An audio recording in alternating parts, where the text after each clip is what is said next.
Hello, folks. Welcome to Scratch the Surface. My name's EJ Scott. Today, my guest is Brian James O'Connell. Before I talk about what we talked about, quick plugs. Follow me on Twitter at EJ Scott, the podcast at EJ Podcast, my website, ejscott.com. Instagram, sure, EJ Scott 1106 for all your puppy picture needs. I'm raising money for charity. So go to crowdrise.com/7on7. That's the number 7 on the number 7. I've picked out about a dozen or so very important charities that are important to me, and I think everybody listening will be affected in some way by these causes. So check that out. I'm trying to raise $500,000 in however long it takes to raise $500,000 this way. And I do like raffles and auctions and things too. The raffles usually on CrowdRise. So follow me on the old Twitter, and I have public Facebook pages too if you want to follow those. Then you can be up to date with the auctions and raffles and stuff. Good stuff too, and some junk, but a lot of really good stuff. But so Brian, by the way, one more thing. I am a subject of a documentary called Running Blind, and it's a 30-minute documentary that you can find on iTunes for $2-3. You rent it or buy it. It's also on Amazon and Google Play, and it's about I am going blind from an eye disease called choroideremia, and it's about me running 12 marathons in 12 months in 12 states in 2012. So check that out if you can, please. It's well worth it, I think. So this was a long talk me and Brian had. We got into really deep conversations about some dark subjects. Brian was very depressed for a very long time and suicidal for a very long time. Thankfully, it doesn't seem like he is anymore. And so we talk about that in pretty good detail. We talk about his upbringing and his family, dating, improv, comedy. He's over at the Pack Theater in Hollywood. He teaches there and performs, and he talks about the importance of diversity in comedy. Some really good subjects. But we have some laughs along the way, too. Don't worry. It's not all, suicidal talk. He's also a director. He directed a movie called Bloodsucking Bastards, also on iTunes. Check that out. It's a horror comedy. It's hilarious and very well done. So we talk about that, and we talk about lots of good stuff. So check it out. I won't waste any more time because this is a lengthy one, but I think you'll be happy that you listened, and enjoy my talk with Brian James O'Connell. Got it. Hi, there we go. Hi, Brian. Hi, EJ. How's it going? I'm doing great, man. It's very good to see you. It's always a pleasure. It's been a long time. It's been a while. It's been a minute. Well, we saw Civil War together, right? Right, and then I went to the Pack Theater. I saw you there. Yes. For their big grand. For PackCon. PackCon. Yes. And I think I saw like another show after that. Yes. Maybe I saw you. I'm not sure. That's possible. So when was that now? Summer? PackCon was July 23rd. So that's... It's been a minute. It's been a minute. It's been a minute. Yeah. It's been a minute. Been a minute. How's it going over there? It's good, man. It's good. PackCon. Yeah, I actually have a quarterly staff meeting that I'm going to later tonight after this. A what staff meeting? Quarterly staff meeting. Quarterly, okay. Yeah, I have those. With you and what, Miles? And the core teachers, and then some of our staff, our house managers, our social media manager. What happens at one of these meetings? Just kind of a little state of affairs, state of the union, what needs to be handled better, what needs to be, because we're still just discovering as we go along, right. Like anything else. The good thing I always say, Moneypenny said this once, and it always kind of stuck with me, where he said, the nice thing about us being involved at other theaters, if nothing else, we've at least learned what not to do. Mm-hmm. But then, of course, doing like doing the day-to-day operations of running a theater, you go like, oh right, there's all this other stuff that has to be done that we probably didn't give those other theaters enough credit for. Yeah. So do you think the pack is going to find their way to make their own mistakes and learn along the way?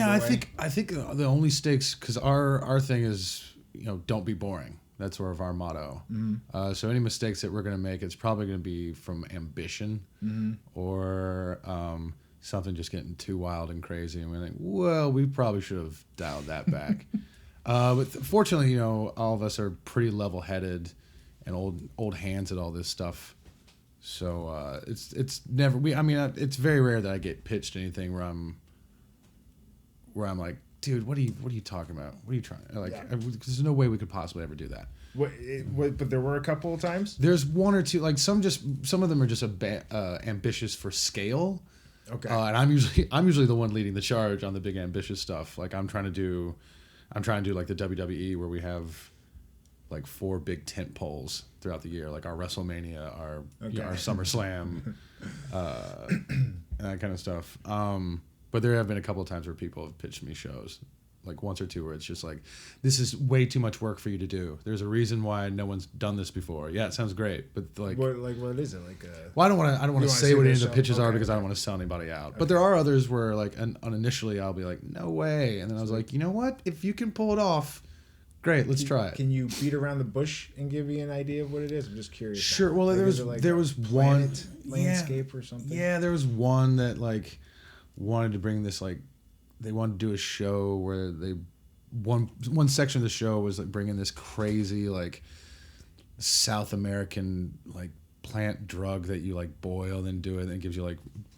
all kinds of crazy shit. All kinds of crazy like tripping out, and like we can't do that for many, many legal reasons and insurance reasons. But we can still bring a giraffe up here, though. Sure. Okay. Sure. if you can get your hands on a giraffe, for sure.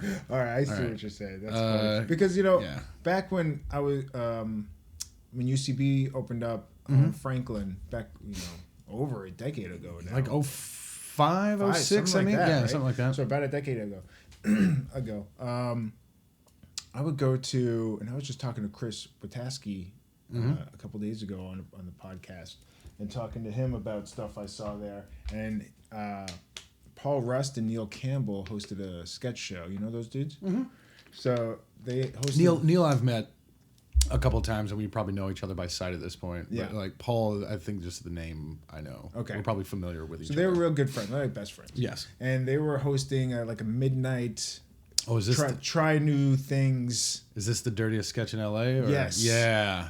That's what it was. Yes. And so I'm sure you've heard stories. Oh. Did you ever go to it? I went a couple of times. I was not fortunate enough to be there where the guy took a shit on stage. I was just about to say that. Yeah. I was there. Oh, really? I was there, like third row. Oh, my God. And I was talking to Chris Wataski back because he's on Paul Rust's show, Love. And I gave him detail description of what I saw. It was disgusting. It was really traumatizing. And it was the last time I went to that show. Yeah, I just read an article or like someone's big post about it on Facebook, and a lot of people always sort of point to that of like, in a weird way of like, that's just way beyond the pale, but also at the same time of like how incredibly brave that was. And then it just got I know we gotta define what brave. Yeah, is. the way that they made the argument, I was like, brave Martin Luther King. Sure, but like brave with like the vulnerability of it to like be able to go out there and do it. Sure. And then, but also that kind of like killed that show because it was like that was you can't top that. Well, they tried the week after, and that's what everyone complained about. That after that, it just became of like, all right, who can? It just became a bodily fluid dare off. Like, can I vomit on command? Can I jerk off and ejaculate on command? And some of that stuff isn't really my cup of tea anyway. But if it's super like if people are going for it, I'm like, all right, I can get behind it. Yeah, and I went for like a few weeks in a row or something, and they were leading up to like they were getting naked, they were touching penises, they were kissing each other, all this. They were leading up to something bigger and bigger, and then like the week after, I saw apparently they like pissed in their mouths and just something crazy. So it's at a certain point, it's like it's the dirtiest sketch in LA, but it's like. There has to still be a sketch. There has to be like all written out, a premise. It was rehearsed. There was a director. Yeah, there's so many takes, so many rehearsals. Now that we can talk at the Pack, we have a show. It's one of the first shows we booked for the larger schedule. It might have predated the larger schedule. It is my favorite show that we do, and it's a bummer because I don't get to see as much as I want to because it's on Sunday nights. And Sunday nights because the lady has a daytime, like a regular 9 to 5. Your girlfriend. Yes. Gotcha. Has a Monday through Friday job. So Sundays kind of become our days. Right. And so it's like, it's really hard for the... Like, She doesn't want to go to the Pack.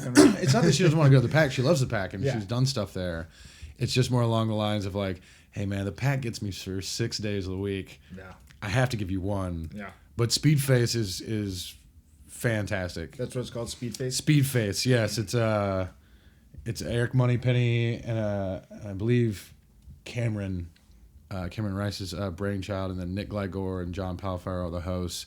Nick plays Dr. Timefuck, who is a time-traveling steampunk, like opposite 180-degree version of Doctor Who. And then he has a time slave by the name of Speedface, which Palfaro plays. I've heard, rumored, no one really actually knows who Speedface is. Okay. It's just him and his tidy whities and a Jason Voorhees hockey mask, and it's just basically like our version. It's like a combination of the Dirtiest Sketch in LA and the Gong Show. Okay. He's never had a pet before. He doesn't know how to clean it, so everyone has 100 seconds to entertain Speedface, and so there's a countdown clock. So we've had Heather Ann Campbell ate like a fish, like a whole fish, like that you get with like eating into the head and all that. I mean, it's healthy. Andrew Shrout covered himself completely in like plastic wrap. Leroy Patterson, who's a former independent wrestler, he's a big guy, so he'll lay out like 5,000 thumbtacks and throw his body onto it. That's the one that made my girl was like, okay, I gotta get up, I gotta walk outside. And then the reason why I thought about it, because we were talking about the Dirtiest Sketch in LA, I believe Hunter Altman did a couple, because it's monthly. It's the first Sunday of every month at the Pack. I believe either this last one or the Speedface before, he actually shit ice cubes, which I thought was very impressive. What do you mean? I mean, that's literally. I mean, he shitted out ice cubes. So he had it in him. That is the theory. And then because it's very warm inside your body, Yep. it must have been very, very quick. Very quick. Like almost, like I would imagine 12 seconds before he went on stage, before they called his name. Right, something like that. But yeah, he got down and then we actually had an actual marriage. We married Alyssa Phillips and Kelsey Drustrom. We officially married them on stage. It's a legal marriage. Wow. Well, it's legitimate in the state that it's legal in the state of California, but they are not. They're just friends. They have no intent. Like, so we still have to do the divorce. Oh, We still have to do like the an annulment. Yeah. Oh, really? Yeah. It's like what I said. It's my favorite show. It's just nuts and nuts and nuts. That is funny. Yeah. Is there, like, when I was there for PacCon, Yes. which was, I'll explain it, maybe you should explain. PacCon is just, we wanted to have a big kickoff event because we were going to a 7-day schedule. Miles had put up the money and we were no longer sharing that space because we were just Tuesday nights and then we were Mondays and Tuesdays. For like a few years. Yeah. And then I started running Tuesday nights was the first show and that was over 5 years ago. So it was Tuesdays, then it became Mondays and Tuesdays, and then Wednesdays because Denise Ojeda really pushed forward. She was like, "We need to have a sketch night. We have a sketch program. We have all these people." And she was like, "I'll put." And we're like, she really led the charge on that one. And then we had so many sketch teams and stuff that we had Sunday nights, and then we were like, "Let's take the plunge and go 7 days a week." And so PacCon was sort of our big like coming out party to the city. Like I always say, like Janiversary is coming up. That's our anniversary of the first night. We did shows on Tuesday nights. Okay. So that's our 4th anniversary. Oh, so it's 4th anniversary. So 5 years, 4th year anniversary. That's how it works. Because you do the anniversary after the first year. That's coming up. Janiversary is the big party we throw for ourselves. PacCon is the party that we throw for the town and for the industry. And so we have all of our different shows, do bits and all that. It's just 5 hours straight of comedy. So I was there yes, for like you the were. whole thing. Oh yeah. And thank you very much for that. Sure, and I enjoyed myself until there was one sketch Do tell. Because we did close out PatCon with Speedface. Was it them? Maybe it was them. There was this. It was a sketch group, and sketch groups had one sketch to do. Then it was during the sketch hour, yeah. The sketch hour, yeah, right? where everyone got. We had 11 teams. Everyone did one sketch. It had to be under 4 minutes. Yeah, that's really tough. That's kind of really. Yeah, and Moneypenny put the fear of God in them too. He was like, "Do not go over. Do not be the reason we're running late. We got 5 hours of comedy." So this one sketch, I don't even know what the context of it was. I can't wait. I don't even remember. I can't wait because I saw very little of PatCon because I was running around working and being busy. So I think Mike Bush directs them. I think possibly maybe, and so basically everybody started screaming to the top of their lungs, and two guys got completely naked and just ran around the stage, and like oh no, what that is. Freaking out just for 4 minutes. By the way, that happened in like the first 10 seconds. So the next 4 minutes is that.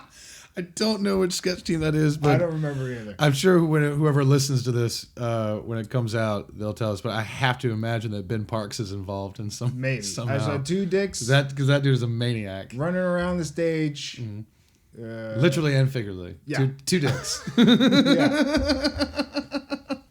So, not boring. But you know what? My question is, yes. When I've taken UCB classes recently in New York. Okay.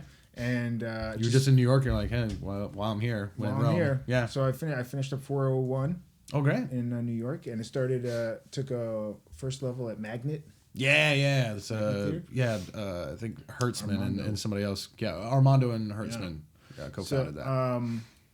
So I notice with UCB especially, they're real careful about what people say and do and how they're. You mean outside outside the technique, as far as like find the first odd thing, play the game? No, I mean like saying bitch or say being racial or sexist or anything like that. It's real strict there. Oh no. Yeah. So I was wondering if that's leaked into other theaters, now that you guys are like a newish theater, is that possibly? I mean, our policy has always been to try and be as the safest space as possible, to try and be as woke as humanly possible. Going back again, talking about certain theaters and making mistakes with things. I'm sure any of you can Google improv comedy and the words, controversy, and you can figure out what I'm talking about. But we've always been very much about the idea that comedy punches upwards. We don't punch down a lot. We're very proud of how diverse our performers are and our volunteer staff, and it's an all volunteer staff. Everyone does it for the love of the place. But we're like, it's not like an internship or anything. We do have some internships and some work study, but for the most part, like our staff, like our house managers, and like we give them, obviously, if they want to take a class, and it's like, of course, you're not paying for that because you're working your ass off for free for us. That's cool. But yeah, we're probably like 60% women. We have a good, we try to be very really weird. Actually. Oh yeah, that's super unusual. Yeah, we are trying very much to be as I don't even like to use the word diversity anymore. Me and Johnny Abbott was talking about this once. You know Johnny Abbott. Yeah. He was talking about. He works at UCLA, and they're when people sign up for classes and do all that stuff. I forget the name of it right now. Registrar or something? Yeah, like he works in that. He talks about, it's the idea that in academia they talk about it as it's not diversity, it's equity. It's the idea of everyone having an equal shot, an equal chance. And I feel like we do a really good job of that. We certainly don't shy away from the dark stuff. We certainly encourage people to whether it's in improv or sketch and now digital, because we have a digital program. Right. Don't shy away from the hard stuff. I mean, obviously that's Miles, and that's his bread and butter, and I'm definitely into that kind of stuff too. But it's always more about being vulnerable and exploring it, and holding that mirror up to the audience. Like one of my favorite sketches of all time, like Niv Brooks and Elizabeth Hayhurt. You remember the Stanford swimmer? That guy. The Stanford swimmer, like he had the rape case and all that, and then like the Brock Turner guy? Yes, yeah. They did a sketch about that. Okay. And Elizabeth played him, and it was like during the final summation of the defense, and Nave was playing the defense lawyer, and then Roy Shockey was the judge, and they were just going through, and it was a really funny sketch because they were just doing the thing of like, Your Honor, this man, as his father has pointed out, is so distraught over this trial that he couldn't even eat a steak. Your Honor, and he grabs into a bag and he has a steak, and he was like, Brock, do you want this delicious steak? And then she was playing him, and she just went, no, Your Honor. He is devastated. He cannot eat a steak. And then like I think Vivian Yoon was playing, or Susan Song, I can't remember who was playing the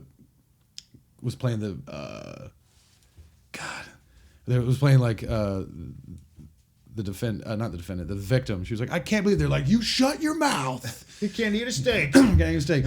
Do you want your favorite movie is like National Treasure? Do you want to watch National Treasure? No, Your Honor, my client is so sad. He can't watch his favorite movie. Like, so if we do stuff, if we do stuff like that, we definitely, that's the approach. We go.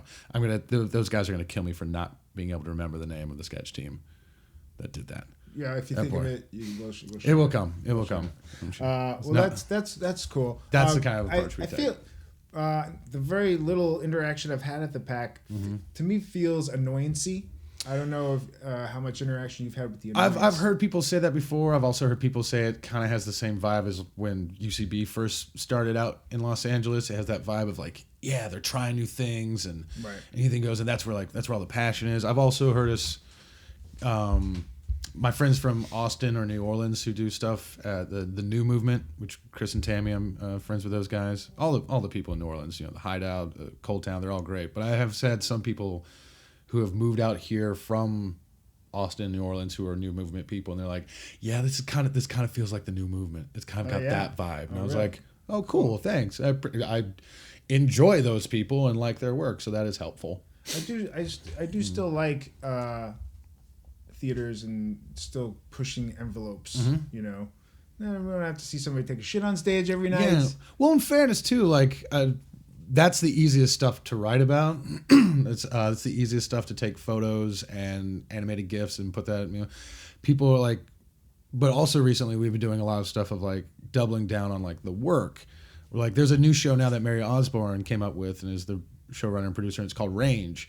And it's I believe it's the second Friday of every month at 8. I book like half the schedule, so it's very tough for me to be like, when's that show again? Because I have 50 shows in my brain. 7 days a week. You asked for it. I know. But that show is it's just legitimate straight theater. It's people either doing monologues or scenes from legitimate plays with the idea of being seen. Like we're going to bring in casting directors and agents and managers and say like, we're funny, but also we have really, really good actors. Like, I directed, for that first Range show, I directed Jillian, I'm blanking on so many names today. I'm sorry. Michael Gabriel. Jillian Saint and Michael Gabriel. They did a scene from Betrayal by Pinterest. Oh. Yeah, like Pinterest. Harold Pinterest. Did you talk to Charles? Are you having an affair? Plus, did you see this lovely cozy I made for the kitchen table? I'm Harold Pinterest. What do you think of this dress in all these different colors? Yes, and also you're a whore. And this basket of cakes. Yeah, so I directed that scene with them. They did a really good job, but it's like it's not meant to be funny. So there's a lot of variety on the schedule for sure. That's good. Yeah. How far ahead do you book? Well, like I said, Emily books Monday nights. Emily Candini, love her, love you, sis. Moneypenny does the sketch nights on Wednesday and Sundays. I do Tuesdays and Thursdays, and then then I book Miles's podcast guests, which are also on Wednesdays. That's pretty cool. Who came up with that idea to do a podcast there? I believe it was Miles, or someone gave him the idea and he started doing it. And then Which is called, by the way, it's called One Night Only with Miles Stroth. Yeah. And then we all sort of take turns booking Fridays and Saturdays where there's little pieces here and there. So I am definitely not alone. There's a lot of other people working really hard along with me. But God, I've forgotten the question now. That's okay. I think you answered it. Yeah. How long have you been doing improv for? All right. Oh, I remember that. How far in advance? It depends on the show. Some of them are recurring monthly shows. Some of them are weekly. Our house improv teams, our house sketch teams. But we have something called the pack pitch, which is sort of our version of UCB's Spank. Like, this is the night you try out a show. You pitch us a show, put it on our stage, see if it works, and then we'll consider it for a monthly show because we can't just book things sight unseen. Sure. So I do that. I book all the pack pitches. I'm booked through May 16th is my next available date. And we are talking to each other on January 16th. January 16th. That's pretty far. Yeah, and then I book Miles's podcast guests pretty far in advance. Those, I think March 1st is my first available spot for that. Who's coming up? Gosh. Yeah, guest I wise. forget. I didn't mean to. No, I can look it up. Trust me, I live off this calendar. Let's see. We had David Danaport at the beginning of the month. We just had Jackie Arend's coming up this week. She's from the Torch Theater out in Phoenix. Tommy Bechtel the week after that. And then February, we've got Suna Bilstead. You remember Suna, right? Oh, yeah. Yeah, Mark Schroeder from, and then Sean Cowig. Oh, yeah. Sean. I saw him the other night. And then Dwayne Colbert. But we've had Kevin Dorff, Sean Landry. I made him do it with Jetso once. A bunch of Alex Fernie. I try and do a good blend of. I have 3 criteria because it's the whole idea is that it's Miles doing a 2-person show with someone he's never performed with before. Mm-hmm. Sometimes we break that obviously with like Dorff or Bob Dassey. Mm-hmm. Dassey's podcast just came out. I listened to that. That was very good. But I try the 3 criteria I have is. One, always like, will there be interest in the general public? Is it a big comedy name? Is it someone that's in it? 2, do I think it's interesting? Do I think this is, because I know the old man, which is what I call Miles. I know the old man probably just as well as anybody else. So I'm thinking, would this be fun for him? Would this be interesting for him? And then the 3rd criteria I have is just, is it equity? Is it equal? Is it giving people a voice and training them? So I try to make sure there's a vast rainbow of colors and creeds and men and women, and I try not to lean one way too much or the other. And none of those, all those criteria exist at the exact same time. No Trump supporters, though. It's just... No, we actually do have an improv show on Wednesday nights called Make Improv Great Again, where Christopher Corbin, who does a really, really good Trump impression. Oh, really? It's the whole gag is just Rat Throat is one of our house teams, and Miles came up with the idea of like, oh, Christopher does that Trump thing. We're going to do a show where it's as if Trump took an improv class, and this is a grad show. So it's just Trump negating and refusing to do shows. Wrong loser. Playing himself. Hello, welcome to my donut shop. It's the greatest donut shop in the world, of course. Everyone knows this. Tagging into scenes. Brilliant.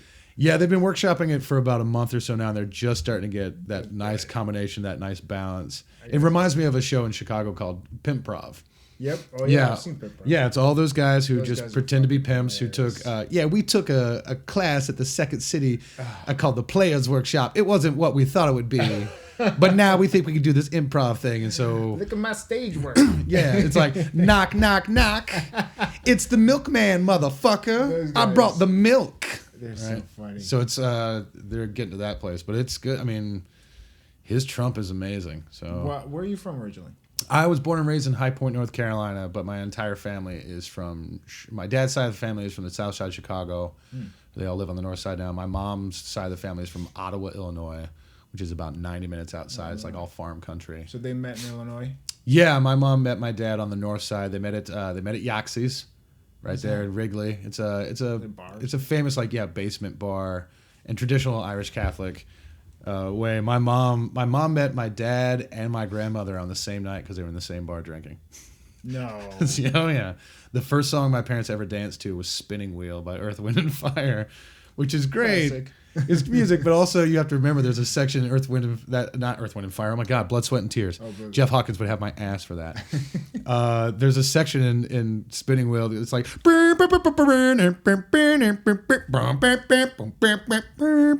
it's like circus music. circus music. So trying to imagine my parents dancing to circus music. I'll imagine it. It was really funny. I have. Well, apparently it worked because I'm alive. I'm here. That's good. How Yeah. many siblings do you have? I just have the one older sister, One older sister. Lisa. She's 6 years older than me. Actually, this yesterday kicks off what I call. It sucks that the inauguration is on Friday. Yeah. And it's going to ruin what used to be called. For the past 8 years, I've called it BOC's best week ever. January 15th is the anniversary of the Hudson flight that my sister was on. Oh, yes. January 17th, which is tomorrow, as of this date that we're recording this, is my parents' wedding anniversary. How many years?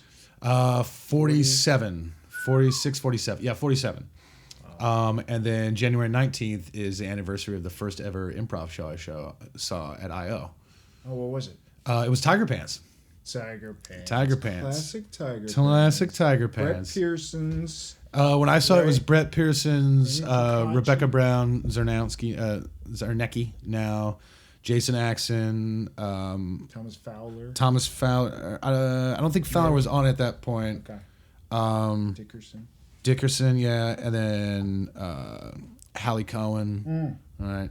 Yeah, so that's what, because I dated Rebecca in college and we stayed friendly afterwards, and she was like, "Hey, do you want to come see my show?" I was like, "Sure, when is it?" That's how you got introduced. Yeah, she was like, "It's 11 o'clock on Sunday night." I'm like, "Well, I don't have HBO, so I'm not going to be watching The Sopranos or 6 Feet Under." Wait a second. Was that the first improv show you ever saw? That was the first long form improv show I'd ever seen.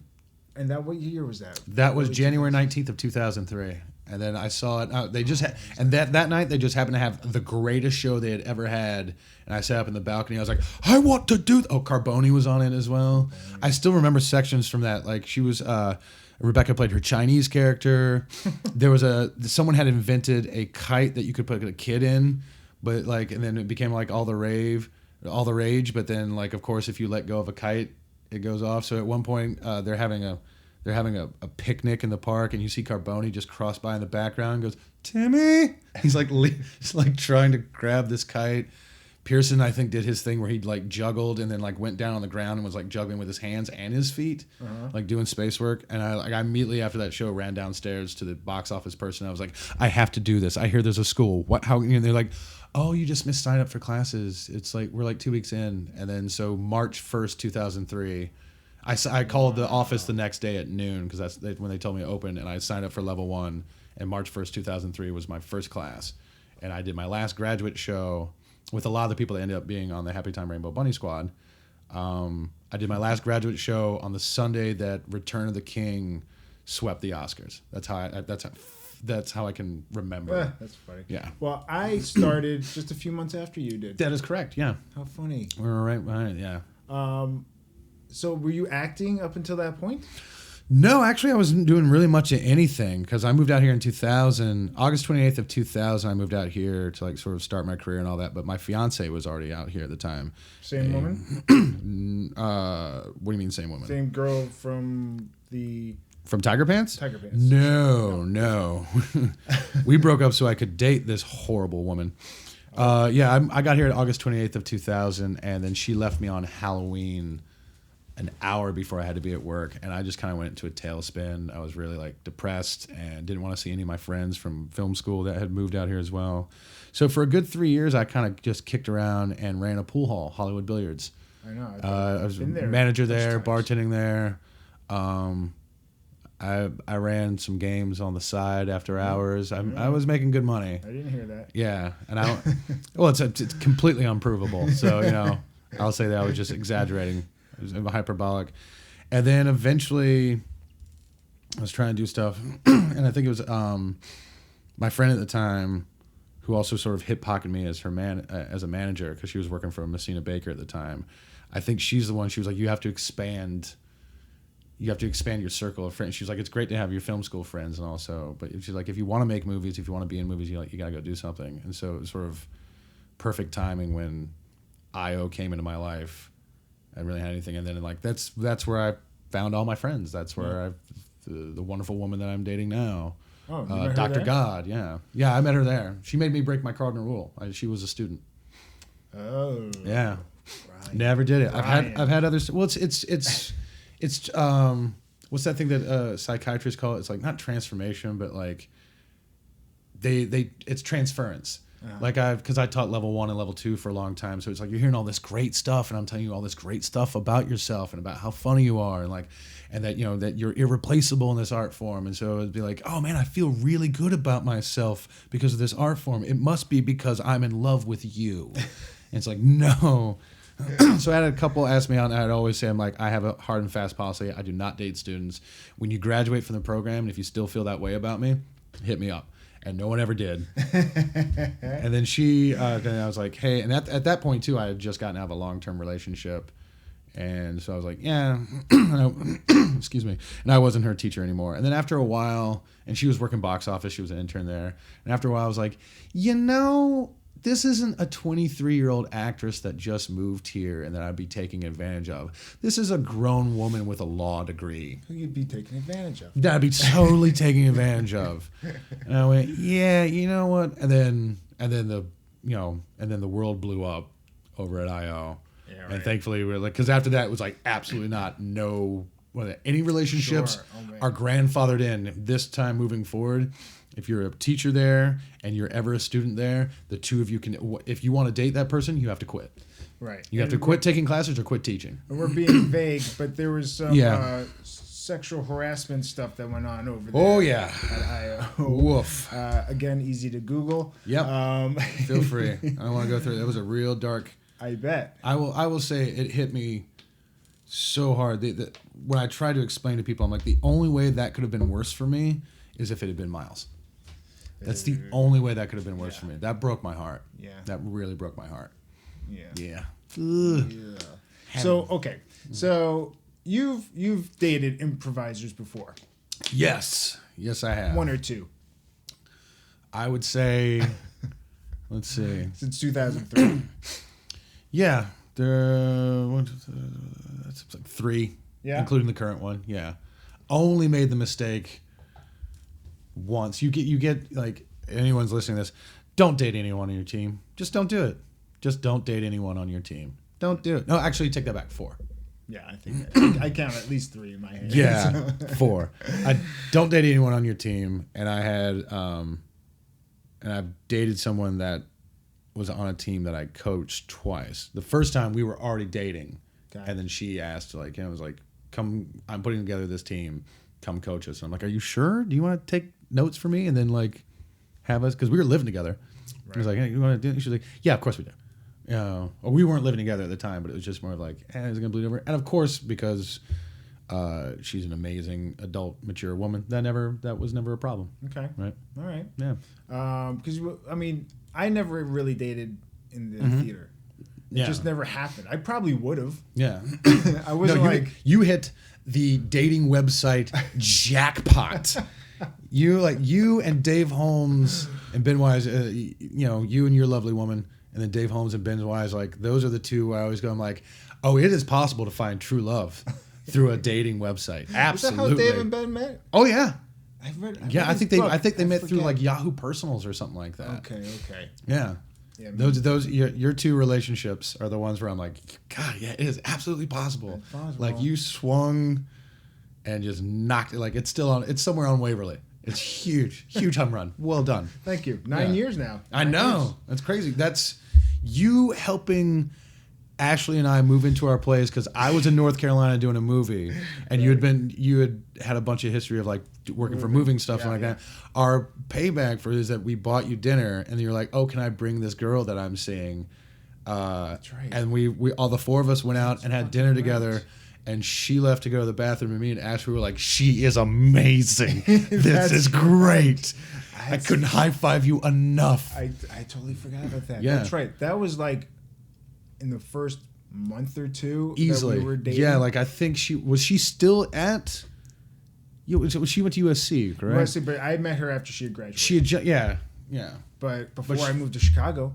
Oh, for So, sure. For sure. So that's like the first couple months. That's so funny. Yeah. And we went to this taco place. Yeah. That I loved, and I've only been there a few times. And then I think it was that visit. Was it that visit or one afterwards where somebody goes, EJ, this is a gay taco place. What? I go, what? I've What are you never heard talking that. about? I've And never then heard that. I started looking around. The waiters all had kerchiefs like around their neck, and there's like mostly gay. And I'm like, it is? Was that some sort of All right. sign? Like I know about the handkerchiefs in the back pockets and which back pocket is and what color it is. Like there's a whole I coding don't know system. that. Oh, Google it. Look it up. More to Google. There's a whole system. Like if it's red and in your right back pocket, that means you like to be fisted. But if it's in your left back pocket, you like to do the fisting. Wait, does that mean or whatever Bruce it is? Springsteen likes to be fisted? No. That was weird. I had only found out that, and it was so funny because like one of the first times I met Levin O'Connor after he had moved out here from Chicago, he had a blue bandana in his back pocket. I was like, buddy, you might want to Google that. You're in Los Angeles now. No It's a idea. thing. He was like, what? And that lovely Levin O'Connor way of like, I'll definitely look into that, buddy. Is that why I'm getting so many guys talking to me? Well, also he's also like a really tall drink of water. Like Yeah. that is a handsome man. What do you do during the summers? Oh, I just go to my cattle ranch in Montana that my Get all dad owns. sweaty. Help him bring in the herd. I'm like, I want to fuck you right now. How impossibly handsome you are with that deep voice and just being like so kind. Hey, That's so funny. that's really nice, guy. Well, and going back to the dating your students, others have done it and have been successful. Sure. Valancourt, Oh, of course. Besser. Miles. Miles did too? I didn't know Yeah, that. Kristen's a former student. Didn't know that. Yeah. With Dassy and Steph, they were on teams together. They were on teams together. Yeah, they were on one of the first ones. They were just Khaki and Carla. for sure. That's another one. That's a really, really great relationship. Yeah. So it can work. It can work. It can be done. Can be done. It's also a different era now. Like back then, it was like you talk about annoyance style. Like the way I've always heard the stories. Like everyone, like it was very hippie. Like everyone slept together, and then it was like it wasn't a big All the deal. coke and Yeah, it's like who cares? that. And sort of you have to remember what improv came from that sort of Summer of Love, the Committee, Right. and Dell and all those guys, where it's just like, yeah, that's just what you did. It was free love, and it was like there was nothing about it because there was adults. But now it's a little bit more of a school, like an actual school. Right. It's business. Yeah, and a business. Yeah. But it's the same thing that would be very frowned upon if you were at a university and there was a professor dating a student in his class. Everyone would be like, "Whoa." I didn't send my child here. Yeah. So that's You're a 43 and she's 19. What is wrong with you? Right? I like some young. like some young. That's Also, just how about you just teach? How about you just teach? Well, my wife said I should get a hobby. Right. So all right. So you're from all right. So your parents are from Illinois. Then they moved to North Carolina. Yeah, my parents moved to North Carolina for two reasons. My dad decided that he didn't want to be fucking cold anymore. He was tired of cold and didn't want to shovel snow. Sure. And also the neighborhood that they were living in, which was a traditionally like either an Irish and German or German and Polish neighborhood, and it was sort of and it was starting to get like a little bit more rougher. Mm-hmm. And there was a South side, you said, right? They were living on the north side at that point. They had met on the north side because my mom was studying at St. Joseph's Hospital to learn how to be a radiological technologist, and my dad was.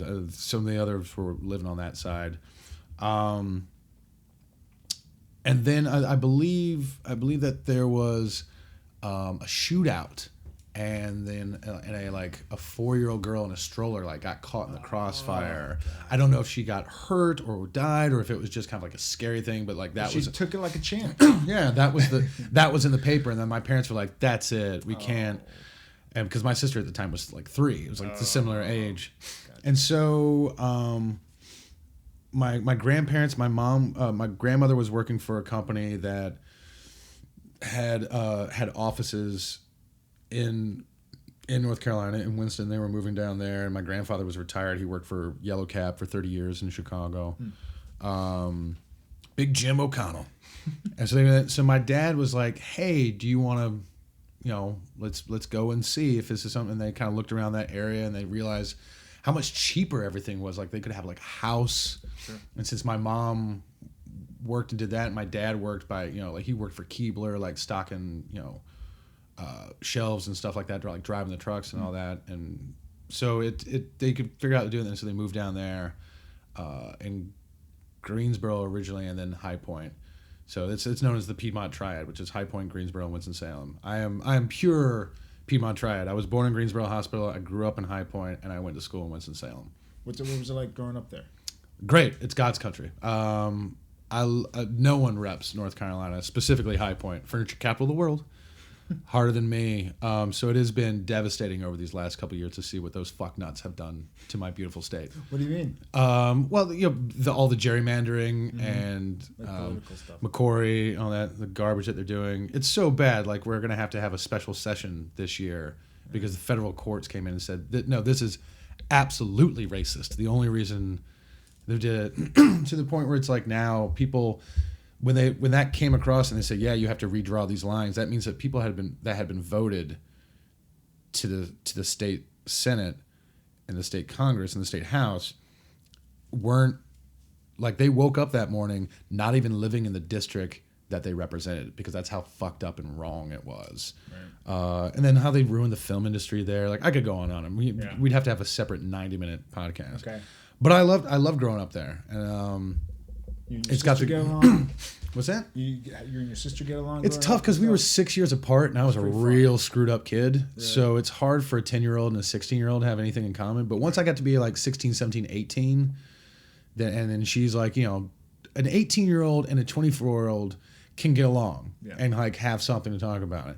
And then and now she's like one of my best friends in the world. Like I can talk to her tomorrow, and it's just nothing. Like, and I've been very, very fortunate in that fact that my family is great. That's great. They are really nice. What do you mean a screwed up kid? Why were you a screwed up kid? Oh gosh, I spent probably the ages puberty was bad for me. Just bad.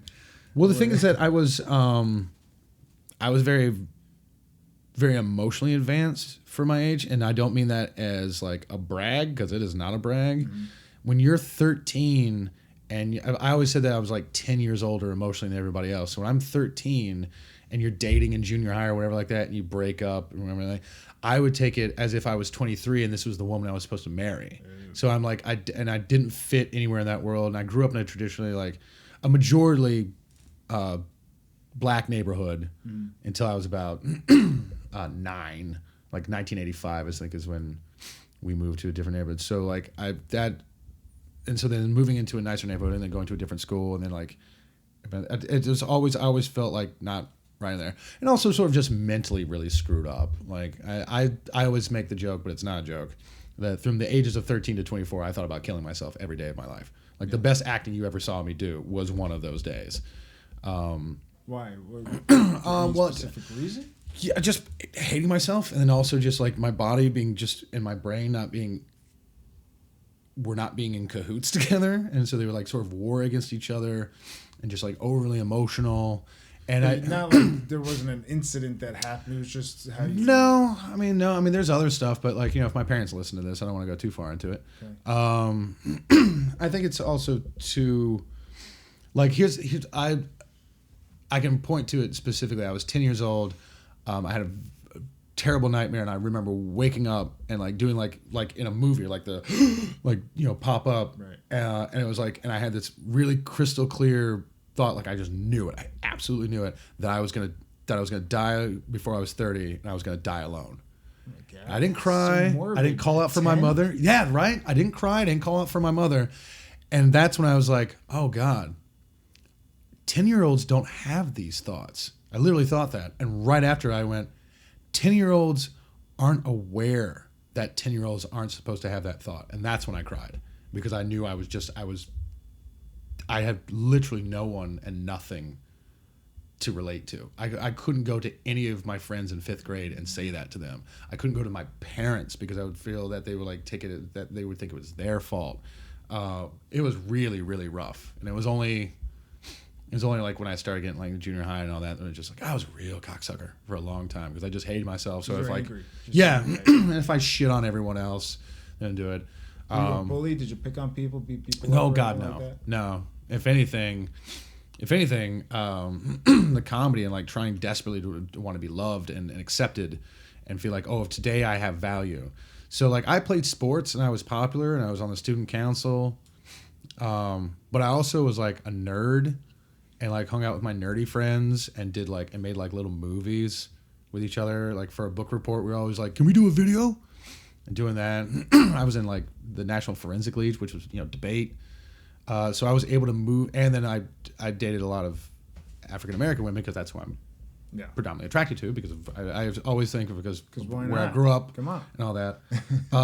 And so I was able to walk amongst those worlds pretty easily. Like, but on the inside, that's only exterior. On the inside, I was dying. It was only until I got to like college where I was really just like, where I decided to be like really like judgmental and be like, like if you like, you're a sellout if you do this or if you do that, like, and it was just because I was incredibly insecure, and all the people I went to college at a time where in hindsight now they kind of call it the golden years because how talented everybody was.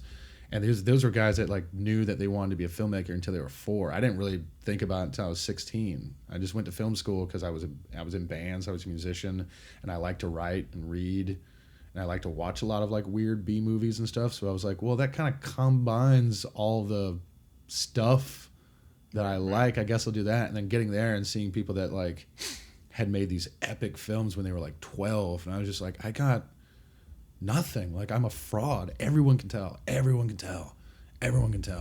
Like, that's the voices. Yeah. Everyone can tell. Everyone can tell. And I didn't have any friends my freshman year. And it was rough. It was rough. And so a lot of those, and so then I pushed back on it. So that's why I'm always grateful, very grateful for the friends I have now from college, like guys like Brian Mandel and Bob Harrison and Zine Baker and Derek Mears and Derek Patton, a bunch of other guys I could name because they stuck with me, like Brian Abraham, Todd Swinson, God rest his soul. There's a lot of guys that I'd be much better off in my career right now if I wasn't dicks to those guys, even to some of those guys, and some of them, you can do the math, Google it. Some of them are nice to me when I see them now, but a little standoffish, and rightfully so, because their memory of me as being a huge fucking prick.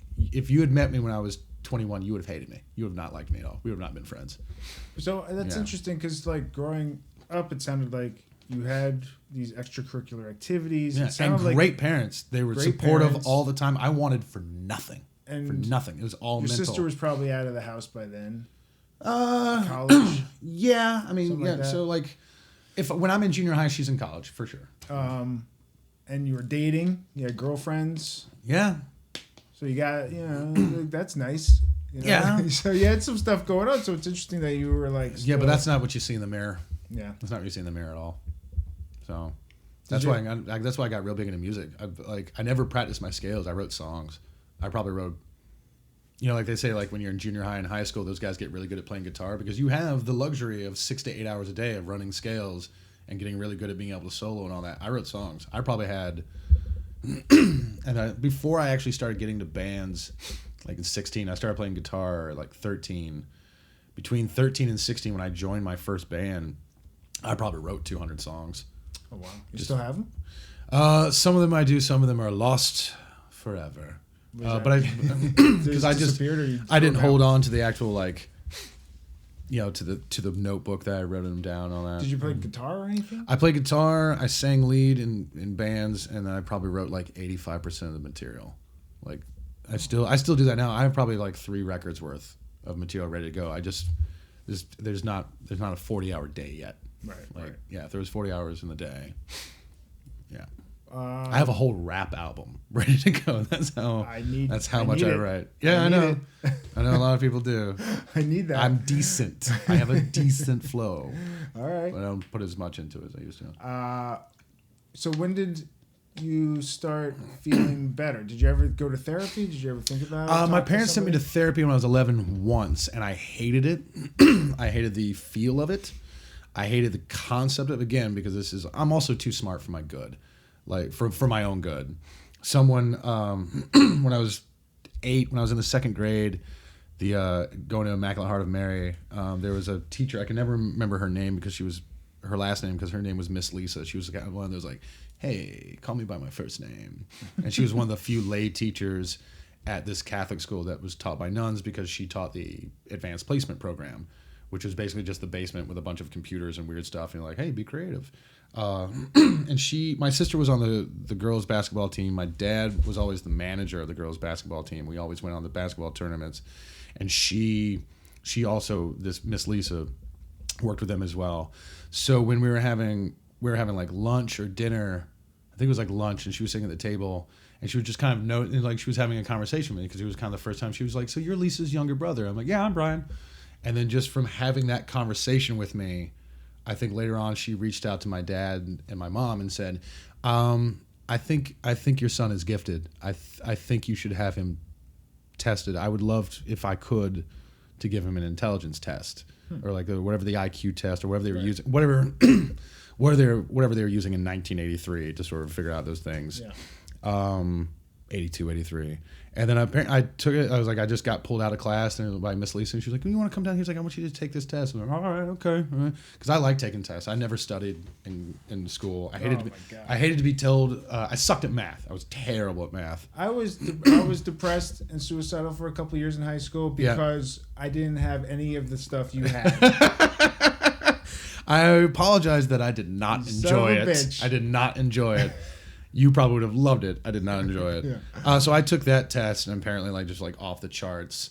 And I think they told me what the number was once. And I was like, I'm going to immediately forget that because that's probably not helpful to be told how smart you are, especially at that age. And then, yeah, from there, it sort of just went from that. That was the sort of first inklings too that I was different.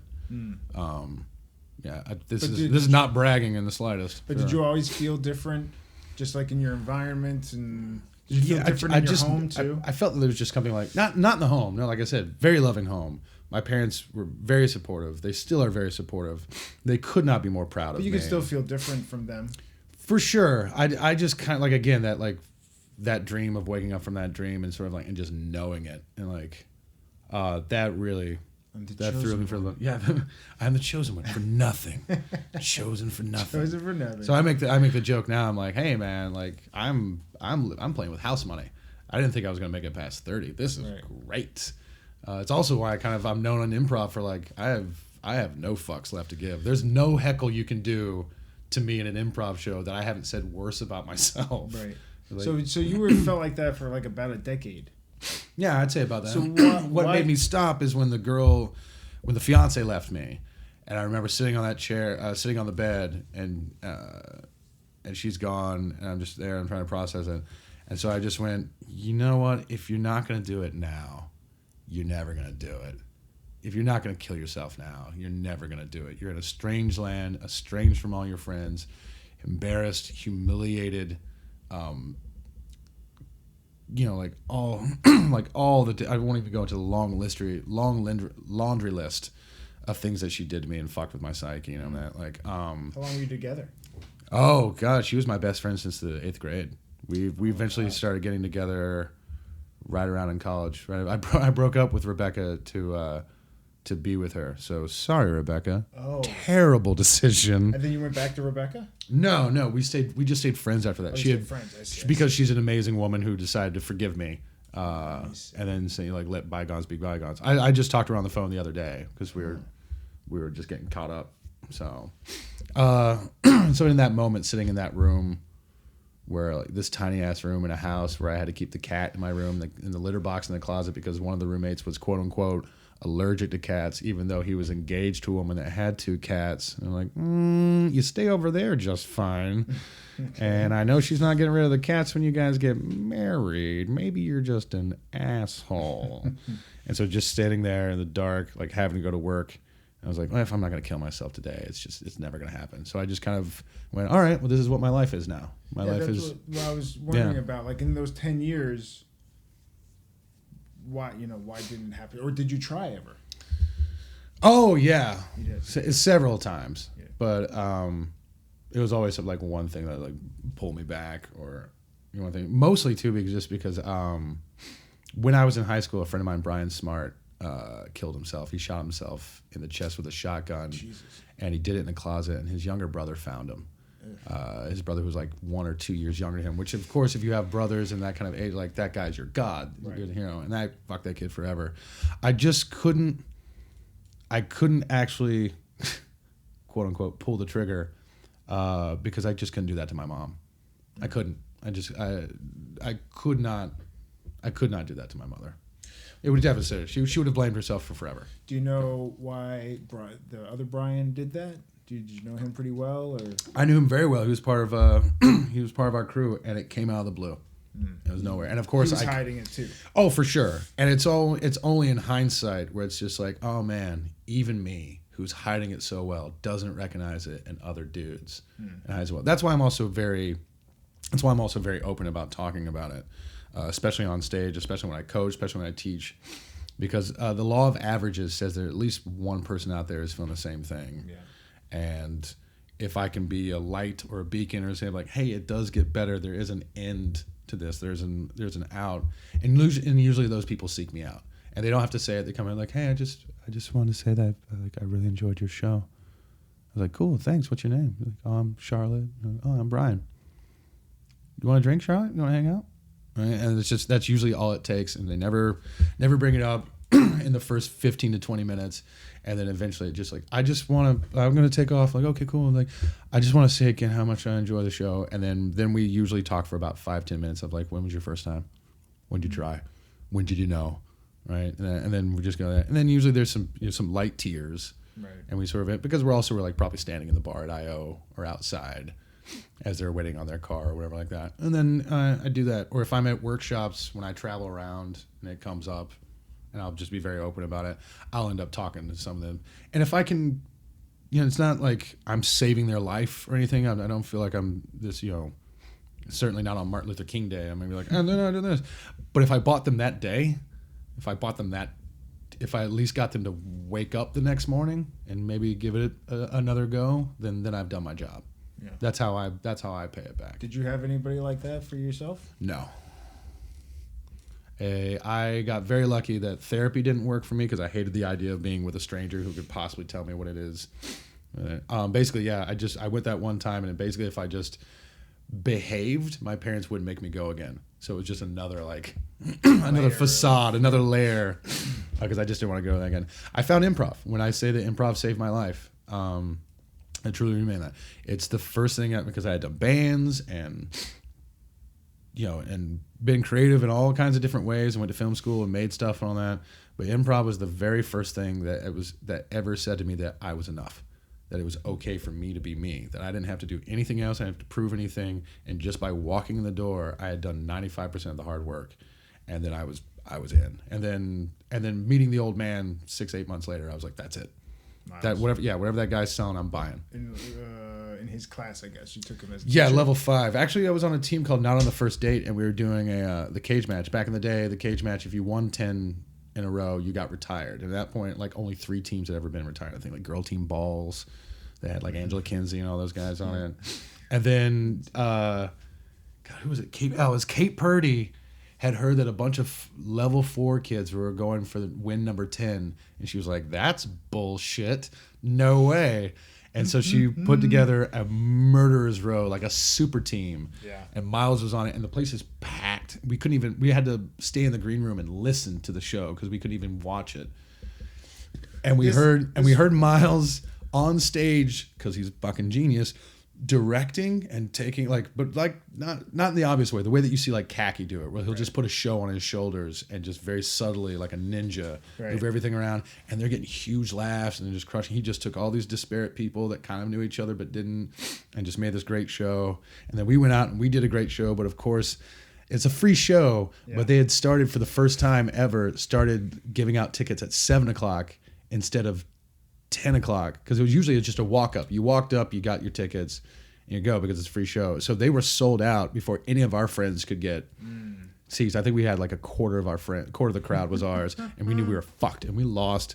And then the next day, fucking Scott Rose, who was on the team, went, "Hey, do you know that fucking old guy that was on the team that fucked us? That's going to be our level 5 teacher." And we were all like, fuck that dude. Bullshit.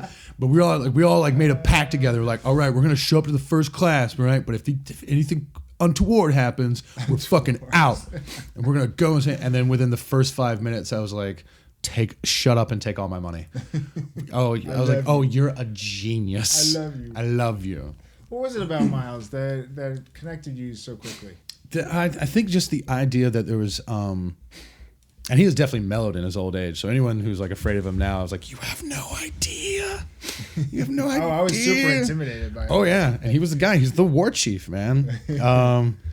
Kristen and the 2 kids and the dog have mellowed him, but he'll still come out every once in a while. But at the time, it was mostly just because like he was the first one where it's like you were doing a scene and then he would cut it off at like 12 seconds in or 30 seconds in. He'd be like, all right, well that was horseshit. You know, right? And then but it was such a revelation because at that point you would do a scene, it would go like 3 minutes or even 5 minutes, and then afterwards the teacher would be like, and no fault on any other teachers. I loved all the teachers I had at IO. Yeah. I had a really good run. I had Valancourt, Scott Robinson, Bob Dassey, Miles, and Khaki. Yeah. I was like, that's the 26 Yankees. You can't fuck with it. Right. But it was also a lot of like, hey, so that was great. How did that, like, how do you feel about that? And I was like, at that point, I'm like in my head. I'm like, oh, I can't quite remember. Miles would stop you the second something went awry and point it out to you. And it was just this revelation of like, because I'm looking at my partner. I'm like, yeah, that scene sucked. You knew it sucked. I knew it sucked. All the rest of the people in class knew it sucked. And that guy knew it sucked. And then he would stop you like, all right, so you know why that sucked. Here you go. All right, start again. I was like, I can do it again. It's not this sort of like, oh, and then it's gone into the ether because that's the beauty of improv. That everything's a gift. He was like, no. And then so just the idea of being replicable, that you could do reps at it. Because I came from a team sports background and a band background where it's like, yeah, playing soccer, like you did your corvairs, you did your drills, you ran this 3 hours of practice. We're going to work on corner kicks and that's it. And you just do it and do it, do it. And then bands where it's like, here's this new song and you workshop it and then you rehearse it over and over and over again. You play that song in the basement for 6 months before you add it to the set list. So the idea that improv was another thing that you could do that with, I was like, and then he was the one saying that, I was in, and then started learning the history. I cheated a little bit, like, because I'm Irish Catholic. I was the only one that could, like, afterwards, after class or after rehearsals, because we got him to coach our team, and he would drink a Bud Light and a shot of Rumplemints. That's his thing. I still drink Rumplemints to this day. Oh. That horrible man has put me on that evil juice. That's horrible. So I was the only one that could, like, drink with him and go, like, round for round. Right. So I would just sit there at the bar, unassuming, having my drink, watching the TV, checking. Every once in a while, basketball highlights might come on, and Miles would be like, "You're a Bulls fan, right?" I was like, "Yeah," and the Hornets too. And he's like, "Yeah, good." Oh, look at that! Right. You ever know? And I knew a lot of basketball history too, so he would like say something about it. I was like, "Oh yeah, no, I don't know that guy. Yeah. Fuck, Artis Gilmore was the shit. And he's an old Bulls player." And so like about around round 3, because Miles had a pattern. He was like, he'd get around, take a sip of his Bud Light, do the shot, put a napkin in the Bud Light, go outside, have a cigarette, come back, finish the beer, repeat. Right. And around the 3rd round, when he came back from the cigarette, took the napkin out of the beer and drank it, he would just turn to me and go, "You know what your problem is?" I'm like, "Yes." And I would get free coaching. He would just, because he's constantly thinking about improv. He's constantly going over it. Your problem is. Yeah, that's what everybody wants to hear. Yeah, but he was talking about my improv. Like, you go for this, right? But when really, and he just was using me as a way to sort of demonstrate the technique that he was thinking about anyway, because that's all he does. Even to this day, no one thinks about the art form more than the old man. Yeah, he's a genius. I know I'm obviously very biased, and I'm a complete whore for the man. But it is the reason why I've been as loyal to him, not only because he's been a great friend to me and a great mentor, but I mean, I say this with all sincerity, he is the greatest living improv teacher on the planet. And if you do improv and you have not studied with Miles, you're fooling yourself. You're absolutely fooling yourself. Well, I have not. Yeah, you have. I don't think I have. Oh, you had to have had him. If you were just a couple of months behind me, you had to have had him. Even if it's just for one coaching session. I'm not saying you have to, like, once. That's fine. For like a workshop. That's all you have to do. I'm not saying you have to like train, like do what I did, where it's like, all right, I did one-on-one sessions with him for 2 hours a day for 2 years straight because I asked him to. You have to be exposed to it. You absolutely, because if there's improv, even if you hate it, even if you hate the stuff that he does, even if you don't believe it, and there's people that probably think position play is the worst thing that ever happened to improv, but you can't not be exposed to it and then tell me that you're dedicated to this art form. You can't. You literally can't. Position play is he invented it. He invented. Well, what is it exactly? Very shortly, Miles did not invent the scene types. They've been around for forever and ever. But he did invent the language and the way that you compartmentalize it. Position play is the idea is that you're going to find yourself 99.99999% of the time in one of 4 basic scene types. And that's straight absurd, character-driven, alternate reality, and realistic. And there's a few tools and techniques that you have to do to execute those type of scenes so they can be successful. And then once you know those and know it in your bones, like a basketball player going to the gym by himself and throwing up 1,000 jump shots where it's just second nature, then everything else after that is options. You have instead of going crazy of like, oh, there's 10,000 choices here. Like, what do I do? It's like, no, you do this and you do this, and then now you have 10,000 options. How do you want to play it? How do you want to do it? What's your version of this? That was one of the other big revelations, because in level 5 back in the day, you got Miles, and then he did the deconstruction, and the deconstruction is, and he was still sort of working out position play at that time. So the idea of like, yeah, if you're in a character-driven scene, it's also known as absurd, shared point of view, mirror, 2 peas in a pod. We mirror each other and we heighten, and there's 2 ways to heighten. You're either both saying how awesome and awful something is, awesome or awful something is, or you're trying to one-up each other. And that's it. Everything else after that is gravy. The Statler and Waldorf, the 2 old men from the Muppet Show. That's it. Key and Peele, the 2 valets. 2 wild and crazy guys is my favorite character-driven scene of all time because it's so fucking efficient. It's the name of the sketch, it's the name of the characters, and it's the name of their mantra. As soon as you have 2 wild and crazy guys, as soon as you see it, you know it. You hop in and say it with me. You can visualize them. Yeah. You know everything about Aykroyd and Martin's careers. It's just there. And it's very gamey too. I mean, yeah. Like in terms of those examples. Yeah. Those are very. But straight absurd is just pure game. That's who's on first. Yeah. I'm the absurd person. You're the straight man. We're gonna hit that game. Then we're gonna back off the game either by the absurd person apologizing for their behavior just for the moment to make it appear as if they seem to err their ways, only to deliver so the straight man can say thank you. That's what I was saying. So the absurd person can do the next hit, which clearly proves that they had completely missed the straight man's point. Or the straight man buys into the absurdity just for the moment because he thinks there might be something in it for him, or he thinks, well, when you put it that way, and the absurd person goes, maybe not so far off, and then they do the next hit, and the straight man goes, no, I can't say yes to that. All right, that's it. Do you love teaching? Love it, absolutely love it. When did you start? I started teaching. Let's see, either 7 or 8 years ago. I've been teaching for Miles over at the Pack, probably 5 minimum. 4 or 5 years. Yeah, 5 because HMS Death that plays at the Pack, they were my first ever forms class.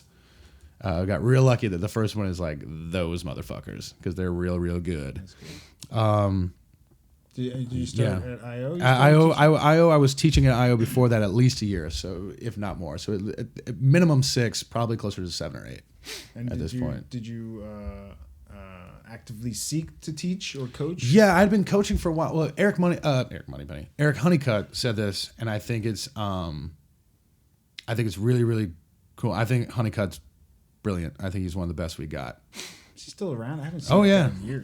Oh yeah, he's still there. Go on Thursday nights at IO. He still does The Reckoning. Okay. He's just so in demand because he's also an amazing theater actor and director, and he teaches viewpoints over at Steppenwolf. Like he's the deal. He said to me once, he was like, coaching, you'll know when you're ready to coach when someone asks you. Someone has seen enough of your work or seen you perform on stage and they want you. And that's what happened to me. Jill Sarnowski and Ashley Knese were putting together a team, and they approached me, and that team became Rohan Will Answer. It was the 2 of them, and John Conroy, and Brian Trung, and Wayne Temple, and Brian Conowall, and Brett. That's how he was like, you'll know when you're ready to coach because someone asks you.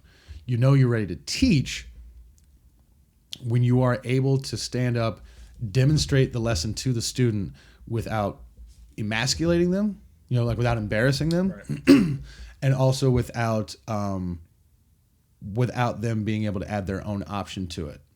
What I mean by that is you can demonstrate the lesson, but like if I can demonstrate it in such a way that, all right, you do this exact thing that I just did, and then it'll work. I say, here's a way it can work because this is the skill, this is the technique, this is the tool. Now show me your version of that. He was like, that's the difference. He goes, that's how you can tell. And he was like, and then when you're ready to teach, you'll ask for it. You'll want it. And that's what I did. I said, I know there's a program in place where you do like shadow coaching and shadow teaching. I want that. And I did it. I did it a couple of times, actually. I did it first with Bridget Kloss, and then that class fell apart. It's the damnedest thing ever. She and I still talk about it. It's like this was like level 5. Back then it was like 7 levels. And at that point, like they had just had like a lot of simmering. They had been in classes together since like level 2. And they just didn't like each other. There was no trust. And so like we're trying to like get them to do stuff. And like she was like, show of hands, how many people, if one of the people in this room went out on stage, you would not go out on stage with them. And they all raised their hands. And I remember us, every once in a while when we still see each other, we're still like reminisce. I'm like, that's crazy. She's like, I'd never heard of that. That's the only. I was like, I've never heard of it since. Yeah. So I had that. So that class got sort of like aborted, and they sort of the next term they were all allowed to go into like, but they had to like be in different classes from each other, or like the 2 or 3 that could like moderately stand each other could do that.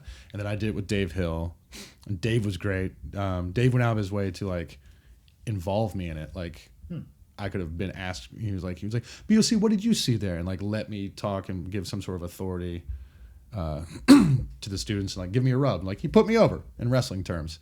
And then Sharna made me do it again before I could teach because Seth Whiteberg came in and redid the whole curriculum. And so then I shadow taught with Seth for that whole term. And then I was eventually allowed to teach. Okay. Yeah. Also my skill was in deconstruction, so I was able to get in there because I was like, hey, you don't have the old man anymore. He doesn't teach here. I'm the next best thing. If you want this stuff to be taught, who else? And Miles had gone off and started doing his own thing. Yes. Because he was kind of disillusioned over there. I think it was just time. Like, I don't want to speak for him. Yeah. Especially not in something here like, that's going to live forever on the internet. If you have him on, I'm sure he'll be more than open about it. But I think it was just time. The way, you get a certain point of like, you're only going to grow so far. It's the same thing that like, that's why people move to Los Angeles to further their career. You've done as much as you can do in St. Louis. You've done as much as you can do in Austin. You got to make that next leap where you have to either go to New York or Los Angeles if you want to be it. And I think it was just the same thing for him. And when you moved to LA, what made you move to LA? Oh, I followed the fiance. Oh, why'd she move out here? Well, she was also an actress. She's beautiful. I think I'm a very good actor. She is amazingly talented, better actor than me by far, and beautiful on that. But she was a really just broken person, and then so it nosedived very soon. Okay. Did she? Do you know if she got any success out here? Oh, she did not. She didn't. Okay. She did not. Her name was Emma Stone. No, her name was, and that person was Natalie Portman. Natalie Portman. She did very well. No, she kind of messed up her life, and I'd like to say like I hope she's doing well, but I don't care. Right. I think a couple years ago, I think like 5 or 6 years ago, she sent me an email saying like I feel bad about the things I did. Like if you could give me a call. And then I emailed her back and I was like, you haven't changed because you said in this email that you just sent me, you said my name once and you said some version of I or me 27 times. It is about you. It's always about you. I'm a way different person than I was back then. I've moved on. If you want my forgiveness, great, you have it. But like this isn't an apology. This is just you wanting to have some sort of drama so you can be a part of it. And then I was like, I can't do that. And then of course I got this bitter as fuck email back of like just long ass email, no punctuation breaks, no paragraph breaks. I was like, there it is. A giant hashtag. Yeah, I was like, there it is. There's the real you. There it is. And that's the last one. That's too bad. What made you want to marry her? I mean, you knew her since you were really young. Yeah, I mean, she just were friends. Oh yeah, she didn't start out that way. Yeah, great. I don't know. I can't. like. Did you think you were pretty young? So did you think, well, this is what happened? Did you get married? Yeah, not even so much that. It was just like it was just so perfect. But like I guess in hindsight, it wasn't as perfect. I guess we did fight a bit. I guess it was a little fire and water, or fire and ice. It makes water, lukewarm water. It's the worst, I think. I don't know. Like it's in hindsight, I look at it now. I'm like, oh great, I dodged a bullet. Yeah. God forbid that we did get married. God forbid like we have a kid together, and like I've got to be tied to her for 18 years, and God knows at minimum 18 years, and God knows what she's gonna tell that kid about me. I'm like, so I dodged a huge Super Mario Brothers 3 bullet. Did you think? Yeah. Maybe getting engaged, that would be the entrance into happiness because you were still struggling back then? Oh, probably. Yeah, most definitely. And like I said, like she was beautiful and talented and like and love and said she loved me. So I was just like, this is it. Yes. Yeah, but I don't know if she's capable of that. Well, maybe she's changed. No. Not in the last 5 years or so? No, because I have taken a lot of steps to become a better person. Because that was one of the other things Miles said. Like, the secret of being a better, more interesting improviser is being a better, more interesting person. And that means, studying art and literature and history, but also means empathy, forgiveness, humility. It's hard to be a good improviser and a shitty friend. It really is. And so I just know how long and hard I've worked on it to be a better person. Nothing that I've been told or been privy to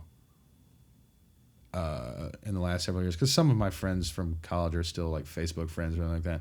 None of them have ever reached out to me and it's like, hey, you know what? You really should reach out to her. She's really. I don't think she has it in her. I don't think she has the intestinal fortitude in her to take that sharp look in the mirror and then start making those steps. One of them would be like, the first one is like, email or call me. I've had the same email for over 20 years. Email or call me. I've had the same phone number for 16 years. Email or call me or reach out to one of those dudes or send me a Facebook message because I'm there. I'm not hidden. Did it's she not private. cheat on you or something? Constantly. Yeah, constantly. Yeah, and cheat on me and drugs and pawn the ring. Like, Oh, shit. Oh, yeah. Shit. Ton of stuff. I win so many bar bets where like I bet I have a worse breakup story than you do. I'll put my bar tab up against your bar tab. Loser pays the other guy's bar tab. Right. Feel free to go first and feel free to fucking embellish because you can't top me. All right? And they're like, all this stuff. And like, they're in Mexico and like, stole my boat and all that. I'm like, yeah, whenever you're done. Because I got you. Well, all right. Yeah. Well, none of that stuff hasn't happened. Yeah. So I guess you caught her cheating, or did she admit it, or? There were always whispers and strange. Like at one point, she was having a lesbian affair that I pretty much knew was happening at the time because every time I met that girl would just laugh in my face. Oh, jeez. Because she just knew that she was fucking her on the side.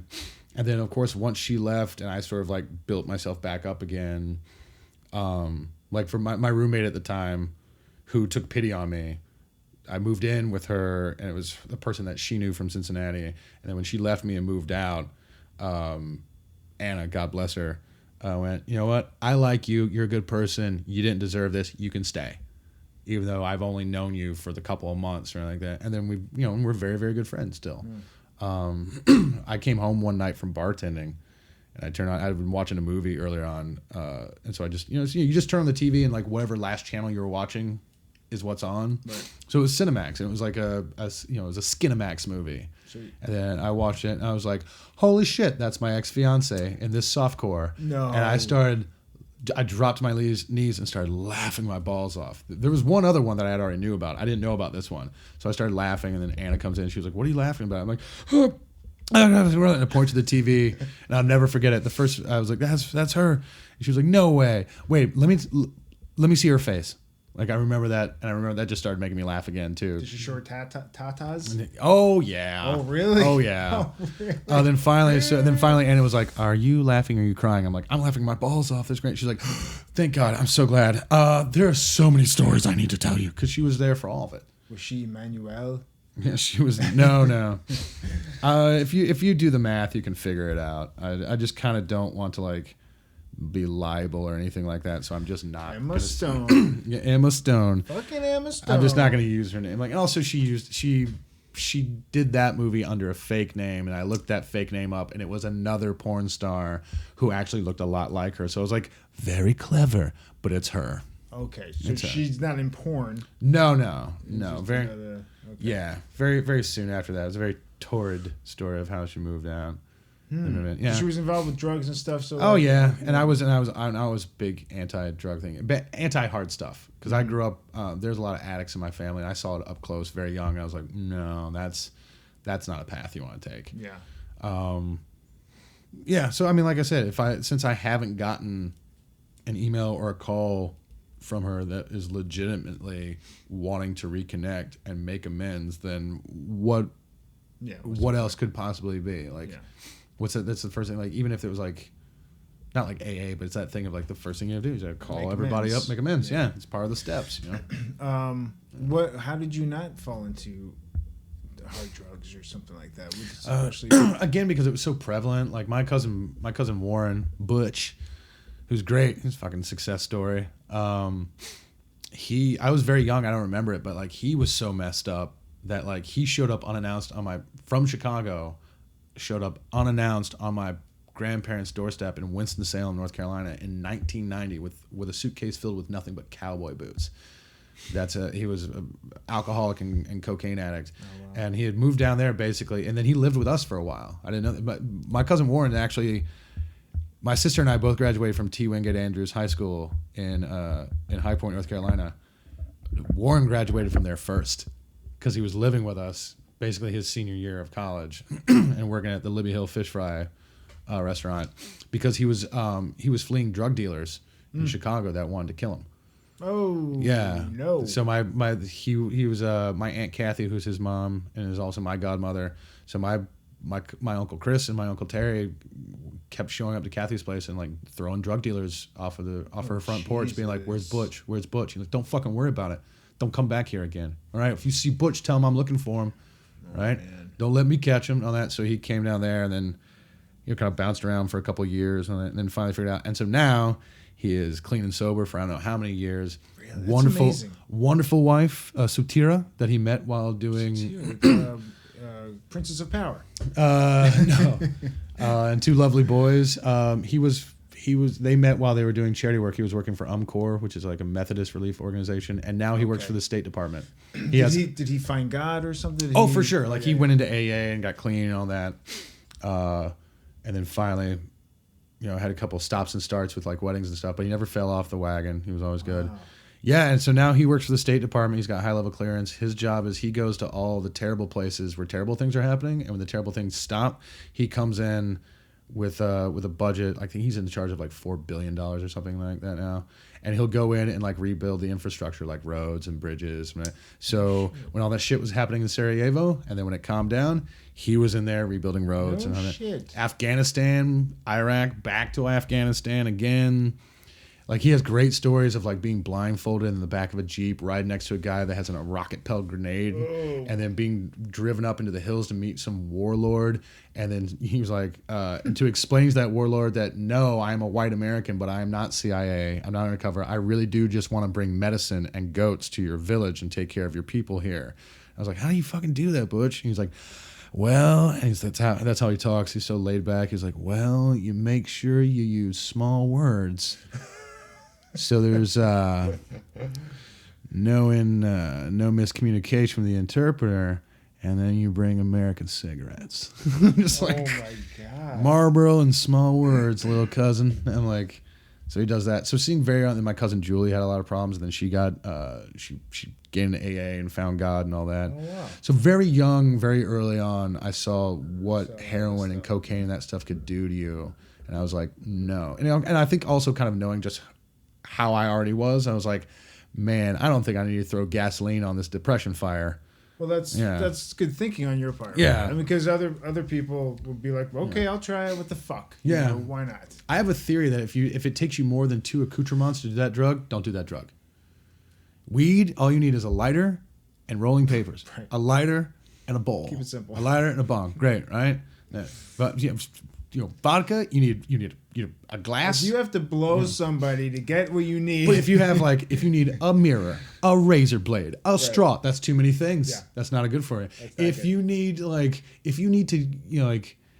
if you need a syringe, a lighter, a spoon, a rubber, that's too many things. You have to involve your kitchen to do this drug, no.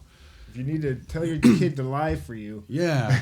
Something like that. But natural things like weed and mushrooms and peyote, things that grow naturally upon this planet and allow you to as Bill Hicks would say, squeegee the third eye and all that stuff that you can use that like sort of open your eyes and your consciousness, for sure. And I did my fair share of that. For sure. I went to an arts college. Sure. I think the first time we ever admitted that I did drugs to my mom, she got like really, really mad. And then my dad was like, "Well, we sent you to an arts college. I don't know what she thought was gonna happen." I mean, I guess your parents were pretty straight laced. Yeah, but so my mom was from a small farming town. My dad was the first person she had ever slept with, and they got married and they had kids. Religious? It's Irish Catholic, but like being Irish Catholic is like being Jewish. You're born into it, whether you go to the church or not. It's still there, right? Well, but she's definitely been opened up on that. My dad was in the Marines, and like the thing with my dad is like he was very, very good at basketball and could dance really well, and so all of his friends were black guys in the Marines because you play and all that. And I think they offered him weed once, and he's like, it didn't do anything for me. I didn't like it, and like that. So it's just that. So you got bad weed. Yeah, my dad got really, really dirt weed. Got some skunky. But now, now that it's like legal, my mom a couple years ago announced at the table. Me and Hawkins went back to North Carolina to do the festival there, and then so it's the tradition is that my parents take us out to brunch on Sunday and then take us to the airport to fly back to Los Angeles. And like a couple years ago, we were at the festival, and my mom announced that since it was weed, she was like, "Well, weed is legal in Colorado and California now. Now it's legal. I think I want to try it." What? Yeah, I was like, huh? Mom? I wish, Jeff Hawkins very well as I do. I wish you could have seen his face. Like his jaw just dropped. Right. Because he knows my mom really well as well. She was like, yeah, I'm that. My mom was so innocent. I was like, no, I have to be there. She was like, "Oh, I don't want to get fat." I was like, "No, I'll lay out the snacks. I know how to too." Because she was like, "Well, I hear you get the munchies." And then I was like, "Yeah, we'll go through." I shit you not. Right after that, my mom was like, "I don't want to turn into a Cheech and a Chong." It's good. I was like, we'll go to dispensary together when it's legal in South Carolina, where she lives now. When it's legal in South Carolina, we'll go to dispensary together. We'll walk through. Maybe we want to do edibles, maybe some candy. She's like, "What are you talking about?" I'm like, "Oh, Mom, you can like edibles. You can get them in like cookies or brownies." She was like, "You mean?" She was like, "You mean I don't have to smoke it?" I was like, but that's there's a whole world. Can I say though, that's a lot of accoutrement as well. You have to get the baking bowl. No, not if you get some eggs. Someone does it. But those aren't drug pieces. You don't have to do that to do the drug. You can just eat weed and get high. Not as high as you would. Right. But you can eat. So I'm gonna do that with my mom. Are you serious? You're gonna do that with your mom? Yes. Oh, absolutely. Oh my God. Oh yeah, I'm gonna document it too. God, would I do that with my mom?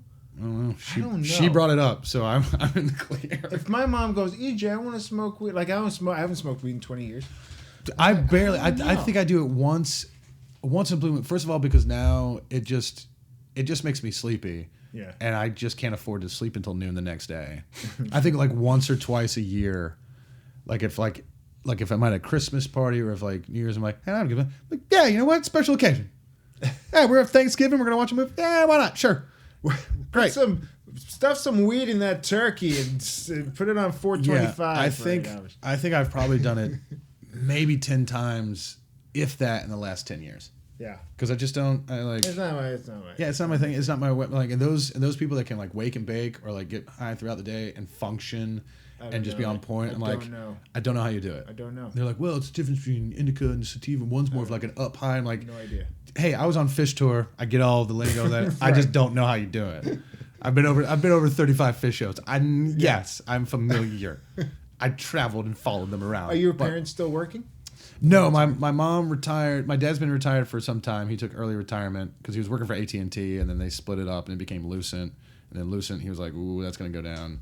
And all of his friends at work were like, you're crazy. And he took early retirement. And then like 6 months later, his division didn't exist. And they all got fucked out of their pensions. Oh, so yeah, my mom was the head of radiology at High Point Regional Hospital, the hometown. They were one of the last independent hospitals in the country. And then finally, like a year ago, 2 years ago, they finally were bought out by the UNC system. So it was going to be government run. And they said, Diane, we love you. We understand here. If you want, you can stay around. She was like, no, I can go right now. They're like, how about this? And they offered her a package. And she was like, that's better than I would want. I go, and then a couple of years before that even, I would always like check in with her and be like, so you like it? She's like, yeah, there's some new stuff because technology changes so rapidly, especially in medicine and especially in X-ray technology and imaging systems. So it was constantly her like buying new equipment and then going to councils on that. I was like, hey, if they came to you and made it up, she's like, oh, I'd do it tomorrow. She's like, I'd retire tomorrow. So they are very well taken care of. My dad is a financial wizard. He's got MBA in business management, all that. He's got a fucking alphabet behind his name. Yeah. And so he did the investing and all that. So they have a nice little. They sold the house in High Point, which was on 3 acres of land, and they had owned it at that point because we moved in Halloween of 1985, and I believe it was like a 25 or 30 year mortgage. So they owned it. Okay. Yeah, I think by like 2005 or 2015, it was theirs, so they could do whatever the hell they want with it, and it was just going to be pure profit right into their. Banks were paid. It was just going to go right into their pocket.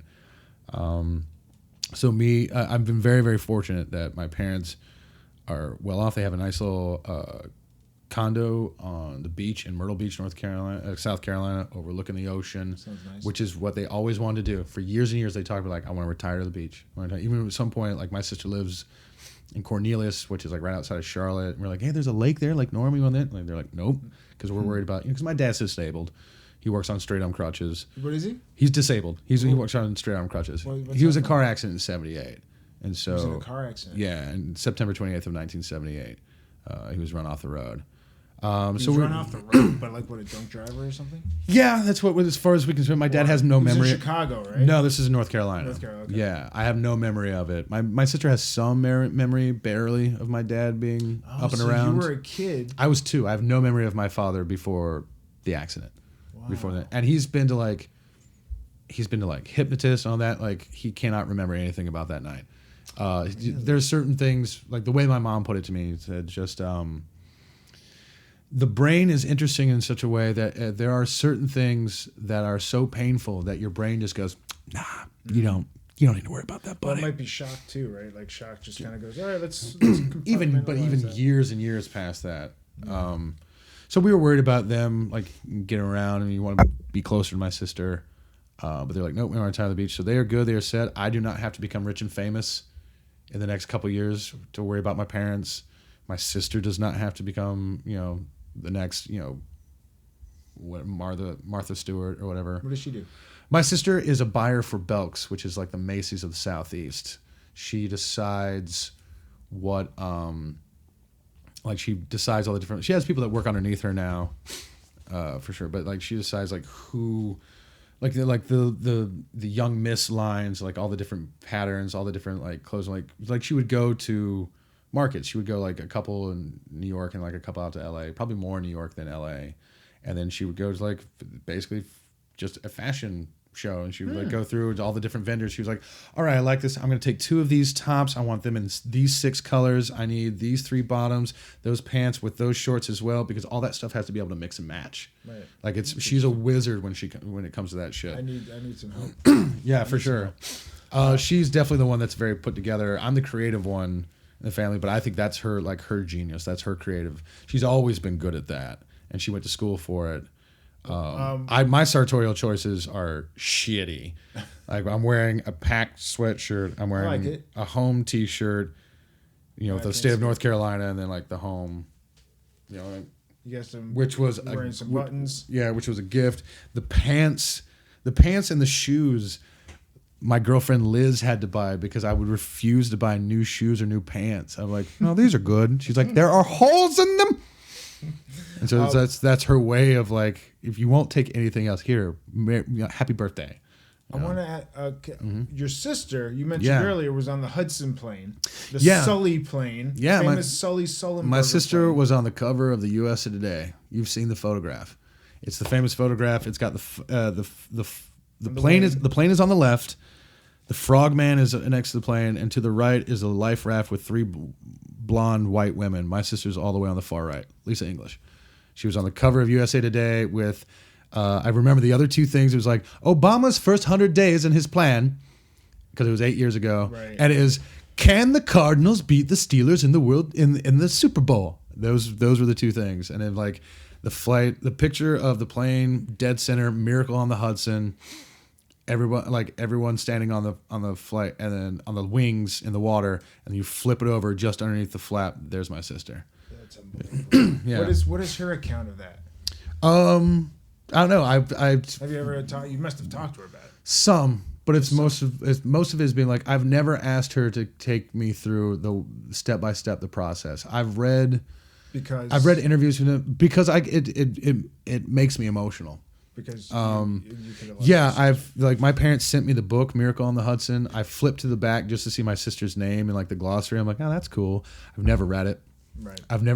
Past that day, I've never watched footage. People would like send me footage of like, it could have been worse. Like, look at this plane in India where you see this. I'm like, you assholes. I'm like, no, I don't want to see this. I'm not going to see the movie. My sister saw the movie, especially like she got to meet Clint Eastwood and all that. Because at the end of the movie, there's like a reunion of the past. Yeah, she was at that. Yeah, it's on screen. Yeah, my buddy who, because they shot some of it in North Carolina, Charlotte. So some of my mentees from Schoolyards, I've taken some of the young pickles underneath that's our logo. We're the Fighting Pickles. Okay. Because we don't have a sports program. That's the entire joke. So I've taken some young pickles under my wing. Like one of those guys was working in the production office, so he sent me a really cool picture from the production office of like the overhead of the plane and all the passengers on like Post-it notes and like the name of the real person that would be sitting there, because they were doing all the behind the scenes stuff. And he was like, "Hey, I want you to see this." And I was like, "Oh, that's really fucking cool." And my sister, I got to meet Clint Eastwood and Tom Hanks. I don't know. Hanks wasn't there for that. Okay. But they did have a special screening for them for just the flight members, for those 150 people. And they went to in Charlotte and they watched it. And my sister said it was very close. It was very accurate to what it was. And she said that, like, there were certain places where it was very quiet, where you could hear people crying and sort of reliving that moment. I just can. And there was also stuff like they got real livid because it's a movie and you gotta come up with drama. So like the scenes with like Tom Hanks playing Sully, like being yelled at by like the aviation board, like, you could have done this, and they're like booing and hissing, like, how dare you? Don't you talk shit about Sullenberger? Well, they got like, into it. Oh yeah, they got really into it. Like Eastwood did his job. Yeah. Tom Hanks did his job. They affected him. I've never asked my sister to go into a dephone because I can't make her relive that. Yeah. I can't even walk through it. Like I make the joke that every year I'm going to be able to get through the day without crying, and I can't. But I did do. What do you mean? The 15th every year when I think about it and go back to that part, like it just even right now. This is radio, not video, so you can't see it. But I'm like, yeah, I'm getting a little misty, a little misty about it. That's okay. But I had my prerequisite. My parents, if you go to my Facebook, you see it. I put my picture up. My parents put their picture up. We have the special drink, the Miracle on the Hudson cocktail that everyone has. The myth was that it was created by a bartender in New York, but it's 2 shots of Grey Goose and a splash of water. That's the drink, because the geese strike is what took out the plane's engines, and then they splash in the water. So, but it's helpful. It bonds. Okay. My sister thinks it's hilarious. My parents do it all the time. My mom's not really a vodka drinker. She drinks like white wine. Right. You know, an unoaked Chardonnay is her favorite. Oh, but she'll do it because it's tradition. She's classy. Yeah, and 2 years from now, when it's the 10-year anniversary, I want to go to New York with the whole family. Like the 1-year anniversary, my mom went and she got to meet Sully, and then a couple years after that, when they put the plane in the Charlotte Aviation Museum and had everyone come down. There's a picture. It's like my mom, Sully, my dad, and my sister. They're all like thumbs up, like, hey, see this guy? There's a great picture of my mom meeting him for the first time in New York on the 1-year anniversary, and it's just her like she's got that ugly cry face on because she just cannot pull it together. Which I will probably do too when I meet him. I'll be overcome and be like, you saved my sister's life, and here's who I am, and all that. Yeah, of course. Right. Well, what can you introduce me to Tom Hanks? He's really rough. When you found out? How did you find out she was on that plane? I was sitting on the laptop. I was sitting on the bed, working on the laptop. I was just talking about this with Kanezi the other night. We were hanging out. Ashley Kanezi, yeah. This was when we were living together. I was on the laptop. Ashley had lived in New York and worked there, so she's very like tied to it. Like New York's her, like place. And she was like, "Holy shit! I just heard about this thing." And then she turns it on. I was like, "Oh, that's crazy!" And she kind of like emailing back and forth with some of her friends, and like we're watching the news story. And I'm like, "Oh my god, what an amazing event!" Or that. And so she's on her desktop at the desk. So the desk is at the foot of the bed. The TV is next to it, and then I'm on the bed with my laptop. And at a certain point, like 15, 20 minutes after we turn the TV on to watch it. My cell phone rings, and it's my dad. And I'm like, fuck is my dad calling me for right now? And I pick it up, and my dad is like sobbing. He's like, "Don't you know?" Because my dad's the strongest man I've ever met in my world. My dad's my hero. But when it comes to stuff like this, like he's emotional, and he's like, "It's okay." And he's talking, I'm like, "What?" And then I'll never forget it. Ash turns around, looks at me, looks at the TV, looks at me again, because she's piecing together the things that I'm saying as the newscasters are talking, and certain words are like clinging over, like playing. Well, how do we know? Crash. She's like, "Have you talked to her?" Like that. And then she's like, so she looks at me, she looks at the TV, she looks back at me, she looks at the TV, looks back at me. He's like, "Oh," and she's like up like a shot. And then I get all the information I can from my dad, and he's like, "We know, for what we know right now, there are no casualties or anything like they say, but we haven't been able to get in touch with her. We don't know," because there were just like ferries and shit like coming up. They found my mom at the 1-year anniversary found the guy who's the Coast Guard guy that pulled my sister out of the river and put him in the car because my sister was in shock and like hypothermia and all this kind of stuff because it's fucking cold in the water. And my mom was like, "Hold on right here." He's like, "Oh, that was your daughter," because he asked like, "What's your name?" Like trying to keep him like, "My name is Lisa English." And he's like, "Good, that's great, Lisa." And like so she was like, he's like, "Oh, you're right." He's like, "Oh, my daughter's Lisa English." She was like, "I was the one that pulled her out." My mom was like, "Wait right there," and like went and grabbed my sister and pulled her back. And apparently this Coast Guard guy was extremely handsome, so it was all just like, what if they fell in love? No. She's married. She got a kid. Mr. English. Yes, not anymore. She's Lisa Standring now. Oh, he's good. He's a good dude. Okay. Completely, that's separate. That's not my place to talk about my sister's life. But yeah, it's just that's how I found out, and then then I spent 24 hours hunting down. I will say this for United, man. Like they snapped into action. They like I was calling back. She was like, I explained for the hotline like who I was and why I was trying to get that. Like, and there was one woman. So I every time I called back to check up on new information, I always talk to the same person, and she always knew exactly who I was. She was like, "Okay, Brian, can I reach you at this number?" Like I'm calling from my cell phone. I'm calling from IO because I'm the bar manager that time, so I'm there during the day trying to take deliveries, all this stuff. And she's like, "Yeah, okay, great." And then, "All right, Brian, do you have a minute? Do you have something to write this down?" Like all that. Every single person on that flight got every single piece of property they got back individually bagged and labeled. Everything that was in my sister's purse, because she jumped out of there with nothing. How is that? How? Yeah. How's that even possible? They're crazy. They did I guess it. It didn't sink enough. They did it right. Yeah. Because the plane never totally sunk. No, that's what my sister did. Like my sister didn't wait for like any of the rafts or anything. That she had already jumped in the water, because when her time. I will say that too. Everyone on that flight was really cool. No one panicked. Everyone took care of each other. Everyone made sure everyone got outside. The way that my parents knew that my sister was okay is because one guy had his BlackBerry in his front shirt pocket and had the juice. And so while they were standing on the wing or that, he passed it around and said, "Call your loved ones. Let them know that you're okay." Call them. And it was just so my sister called like, "Dad, I just want to let you know, I've been in a plane crash. I'm okay. I'm not hurt. We're on the plane. We're on the plane in the wing. I can see boats coming, but I have to hang up right now because this is the only phone and other people need to call their families. I love you." And then off to the next one. That is fucking terrifying. That's intense. And that's when my dad called me. Wow. Right after that phone call.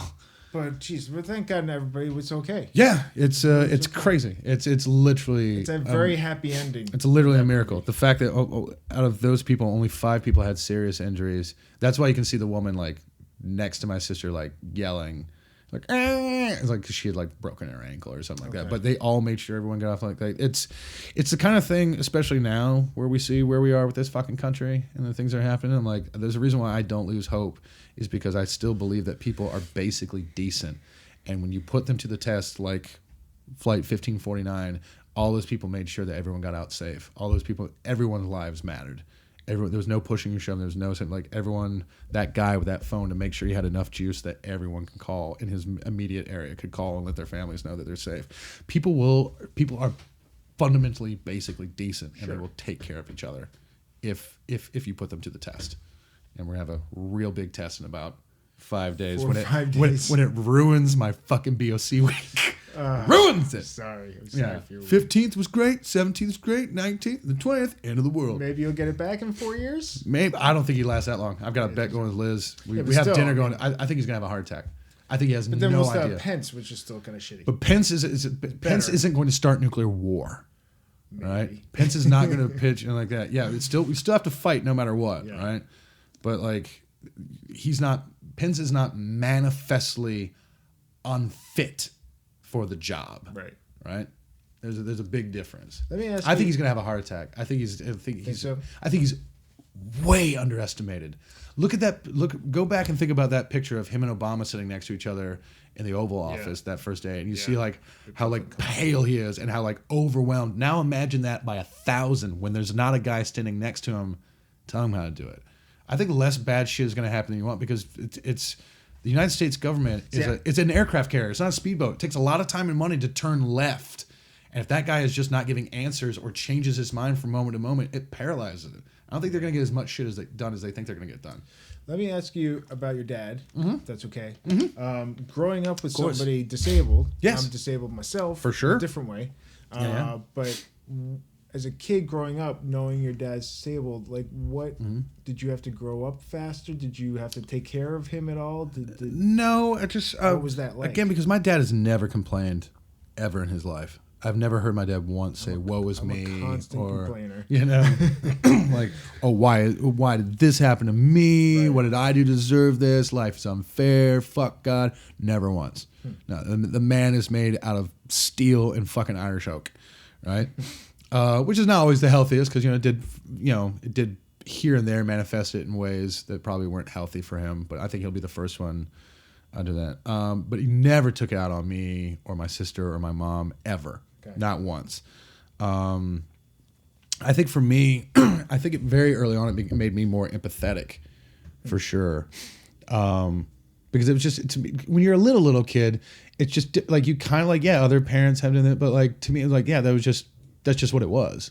My dad had that, but like my dad was super involved. Like he was always involved in me and my sister's sports. He always came to the games. He always volunteered to do something, whether I was playing for the high school, for junior high or high school, or when I was playing on classic teams. Like he made sure that like I wanted. I'm sure there are moments where he would have loved to have been able to kick the ball around with me. Like I said, like my uncles would tell me stories of like your dad was such a good basketball player. Like he could dunk he could like go through his legs and dunk. My mom was like, your dad was a very good dancer. He could do the James Brown from like one end from the gym to the other. So I always knew that was that. So every once in a while I resent it, where it's like, if I was fixing something around the house because my dad couldn't, because my dad could literally not get down and then get back up again, I kind of resent it because he was kind of hovering over me. And I was like, what are you doing? He was like, I'm supervising. It was always his joke. But then in hindsight, once I turned like 20 or 21, I sort of realized like, oh man, my parents are fucking amazing. My dad's incredible.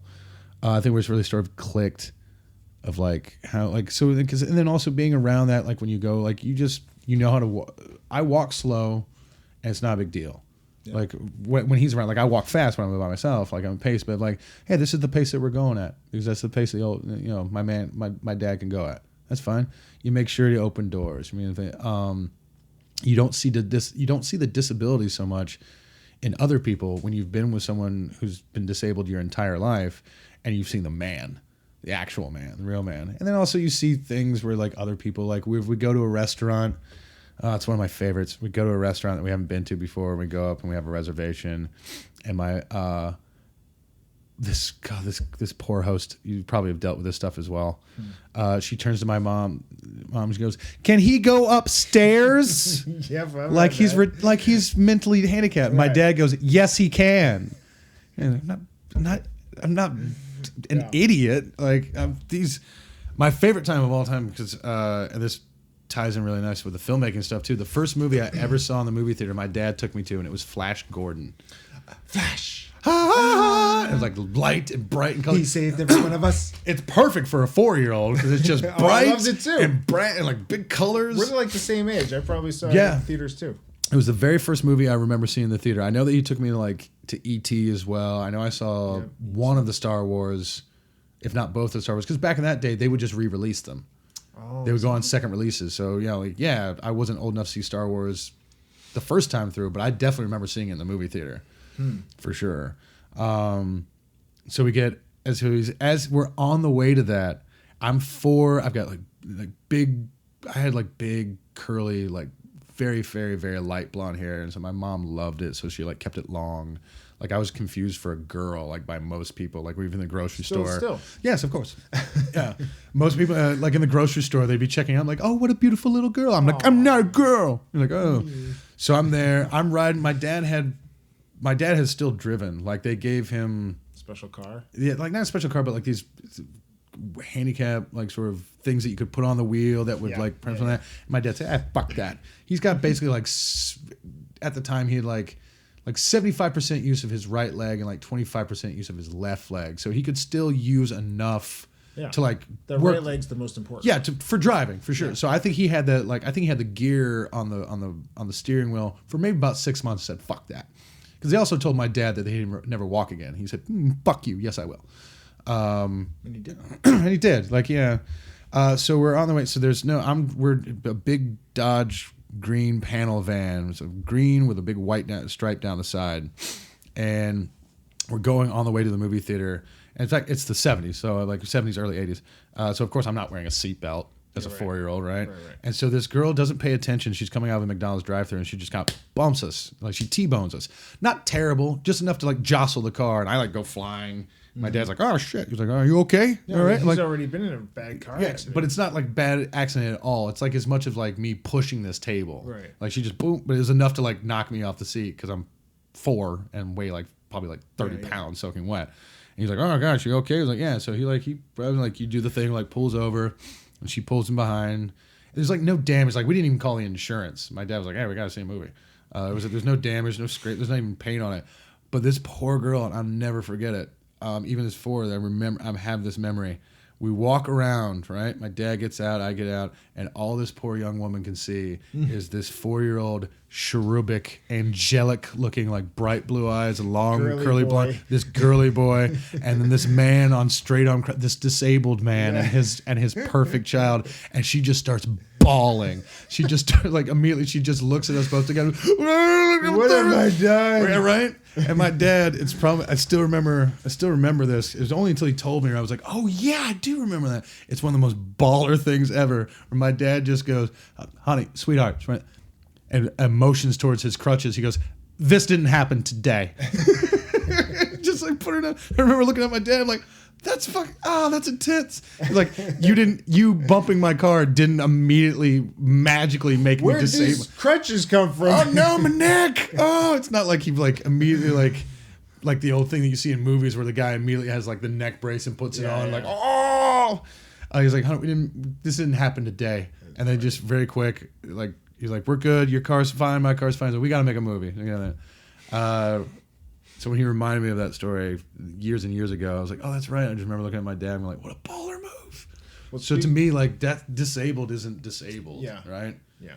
I usually used to say handicapped. David Elkins, one of my mentors, got to me about that once because he wrote the cameraman's assistant cameraman's handbook. He worked at my school, and he's disabled. And he was like, I don't like handicapped. I look at disabled. I was like, well, I like handicapped because it makes it sound closer to golf, Disabled's a little too close to unable in my book. And so we would have a laugh about that. I'm sorry, you were going to say something. No, I was going to segue and say, speaking of movies, you are a director. Mm-hmm. And you directed last year. Year before? A couple years before, we premiered at Slam Dance in 2015. So almost 2 years ago. I take that back. I can still get a little out of the 20th and the 21st because that's when we were premiering. Oh, okay. So this month. Yeah, so this month. Yeah, people are actually going there now. Like my Facebook feed is already living up of people who are like, who's gonna be in Park City? Let's hang out.